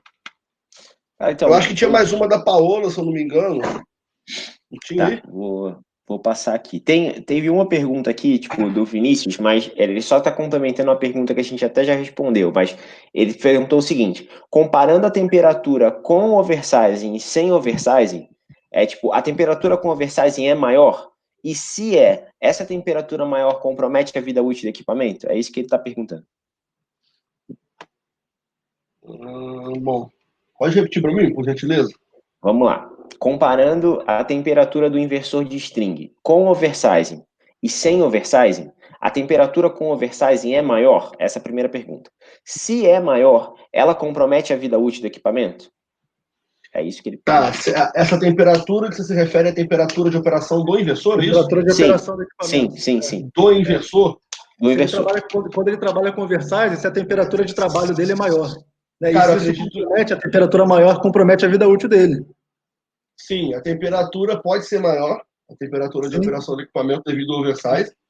Provavelmente vai ser em todas as situações que tenha oversize, mas o oversizing ele pode sim comprometer a vida útil do equipamento, tá? Isso é importante ser dito. A gente até fala bastante que não é porque o inversor permite que tenha oversize que quer dizer que o oversize vai ser a melhor condição de operação do equipamento. Isso, volto a dizer, é uma análise de projeto. Mas, assim, para a faixa de oversizing permitida pelo fabricante, não há problema nenhum em você fazer. Tendo ciência de que vai aumentar a temperatura de operação do equipamento e tendo ciência que sim, pode comprometer o tempo de vida útil dele. Agora, estragar ou danificar... Oi? Mas não vai comprometer a garantia, que a garantia está salva. Não compromete a garantia, ele não vai ser danificado, ele vai operar perfeitamente, perfeitas condições. Agora, talvez você diminua, sim, o tempo de vida útil dele, até porque você está forçando ele a trabalhar numa condição de estresse durante mais tempo, entende? É como se você estivesse fazendo ele trabalhar muito o tempo inteiro, aumentando aquele tempo de duração do trabalho dele em pico, né, em condições extremas ou maiores, né, de operação. Então, assim, em resumo, é permitido, ok, não compromete garantia, não compromete funcionalidade, não vai danificar equipamento, porém, sim, aumenta a temperatura de operação e certamente reduz o tempo de vida útil do equipamento, sim. E aí é um cálculo, né, na verdade, que você tem que fazer o que vale a pena. Você prefere ter o equipamento durante 5 anos trabalhando lá full time, né, entre aspas, rendendo, né, uma performance da sua planta excelente condições, maiores o tempo inteiro. Ou você prefere que ele dure, sei lá, 10 anos. Gente, é um exemplo, tá? Não estou falando que ele vai durar 5 ou 10 anos. Estou dando um exemplo aqui somente. Você prefere que ele trabalhe com oversizing menor e você estenda o tempo de vida útil do equipamento, ou você precisa que a sua planta ela tenha performance maior do que a média, maior do que o normal, mas sabendo que você vai reduzir o tempo de vida útil do equipamento. Então, é mais uma questão também de análise de projeto. Isso. Uma outra adição que eu tenho aqui, que muita gente tem dúvida, é que o inversor ele vai estar com uma temperatura maior, mas não é porque ele vai estar dissipando aquela energia excedente, né? Ele vai estar com uma temperatura um pouco maior porque ele vai ficar mais tempo na operação máxima dele, na saída máxima dele. É por isso, tá? Exato. Porque o que acontece? Ele não dissipa em forma de calor, né, pelas aletas ou pelo sistema de refrigeração, aquela potência excedente. Né? Ele não dissipa. O que ele faz é mudar o ponto de máxima potência. Ele não trabalha mais no ponto de máxima potência. Se você ultrapassar a potência máxima do inversor, ele desloca a curva do arranjo fotovoltaico. Ao invés de trabalhar na máxima potência, vai trabalhar um pouco abaixo. Tá? Ele faz isso pelo algoritmo, ele faz isso pelo microprocessador. Então, ele desloca essa curva, ele não dissipa a energia em forma de calor. Então, ele só vai estar com uma temperatura um pouco mais alta por causa da operação nominal dele, que vai ficar por mais tempo. Só por causa disso. Tá? Então, a temperatura aumenta, mas não tanto como se pode imaginar. Se você tiver um local com boa refrigeração, boa ventilação, né, ele vai estar operando em condições nominais praticamente o tempo todo. Não vai acumular calor ali. Tá legal? Perfeito, beleza. Perfeito. Eu achei uma... Desculpa, Anderson. Eu ia comentar que até o Vinícius mandou uma outra pergunta que a gente ia responder por e-mail para ele, para a gente encerrar, que a gente passou um pouco do tempo. Beleza. Deixa eu só responder. É só essa última aqui, na verdade, A Paola, ela perguntou a última pergunta aqui para a gente responder, a restante a gente vai responder. A Paola disse que foi 100% atendida. Ela fez um comentário aqui dizendo que já respondeu. Beleza, então... tudo que ela... Essa é a intenção. Tinha uma outra aqui que a gente não respondeu, mas enfim, beleza. A Paola falou que tá 100%, tá tudo certo. Ela comentou ali. Olha só, eu sei que ficaram algumas perguntas para responder aqui e o tempo foi lá para cima, de fato. Sim, a gente quer pedir desculpa aí por ter passado. Podem mandar para a gente questões por e-mail. A gente compromete aqui a responder todas elas sem problema, sem exceção. Tá? Sem exceção, exatamente. E, gente, a gente quer agradecer pelo tempo de vocês, né? Bem maior do que nas outras webinars. A gente acaba gostando do que faz e dá nisso. Espero que tenha sido... A gente se empolga, né? Vai se empolgando, vai falando. A gente vai se empolgando. Espero que tenha sido extremamente enriquecedor. Espero que, de alguma maneira, tenha contribuído, né, para o aprendizado aí de vocês. Estamos disponíveis, estamos trabalhando, tá? O coronavírus não parou a gente. Espero que também não pare vocês. Não vai parar. Estamos aqui em home office, mas estamos trabalhando, tá? A gente tem muita novidade chegando por aí. O Anderson pode falar bem melhor disso do que eu, relacionado a equipamentos, não só inversores, mas outros equipamentos de gerador também. Mas a gente deixa isso aí para ser divulgado pelas nossas redes sociais. Tá, gente? Não sei se alguém quer fazer mais alguma consideração final. Nenhuma. Só queria agradecer as pessoas pela participação, pelo tempo de vocês. O tempo é uma coisa muito preciosa. Então, tipo, vocês dedicarem tanto tempo a ouvir a gente, a participar, mandar perguntas, isso é muito enriquecedor para a gente. E salientar que a gente, dia 9, vai ter um outro webinar, dessa vez falando sobre módulo. Pedir para vocês, se vocês puderem, compartilhar na rede social de vocês a participação aqui. Tipo, pô, participei de um bom webinar lá com a Win. Marca a gente no Instagram. A gente vai repostar, vai divulgar vocês também, isso é uma coisa muito legal. Essa interação é muito importante para a gente nas redes sociais também. E é isso, gente. Como o Raoni falou, essa crise, essa pandemia não vai parar a gente, muito pelo contrário, a gente vai continuar mais forte, com mais garra, e a gente vai vencer isso. Isso, a gente vai ser resistência junto com vocês. Muito obrigado mais uma vez pela participação de todo mundo. Espero encontrar vocês aí cada vez mais no nosso dia a dia, no nosso trabalho. E a gente se vê no próximo webinar, semana que vem, tá legal? Beleza. E, gente, valeu, lembrando gente. Que o próximo webinar que é sobre módulos, a gente vai fazer da mesma maneira que fez com inversores aqui. Então, a gente vai falar sobre características e tudo mais. Então, se vocês já tiverem perguntas e quiserem já trazer antes, já vir com perguntas próximas e colocarem aqui, isso, de repente, faz a gente ganhar tempo. Então, já podem trazer as perguntas que a gente já vai elencar todas elas aqui para responder um pouco mais rápido. Perfeito, gente? Valeu, gente. Bom dia aí para todo mundo, bom final de semana. Valeu, bom dia. Até a próxima, gente. Grande abraço. Valeu. Até.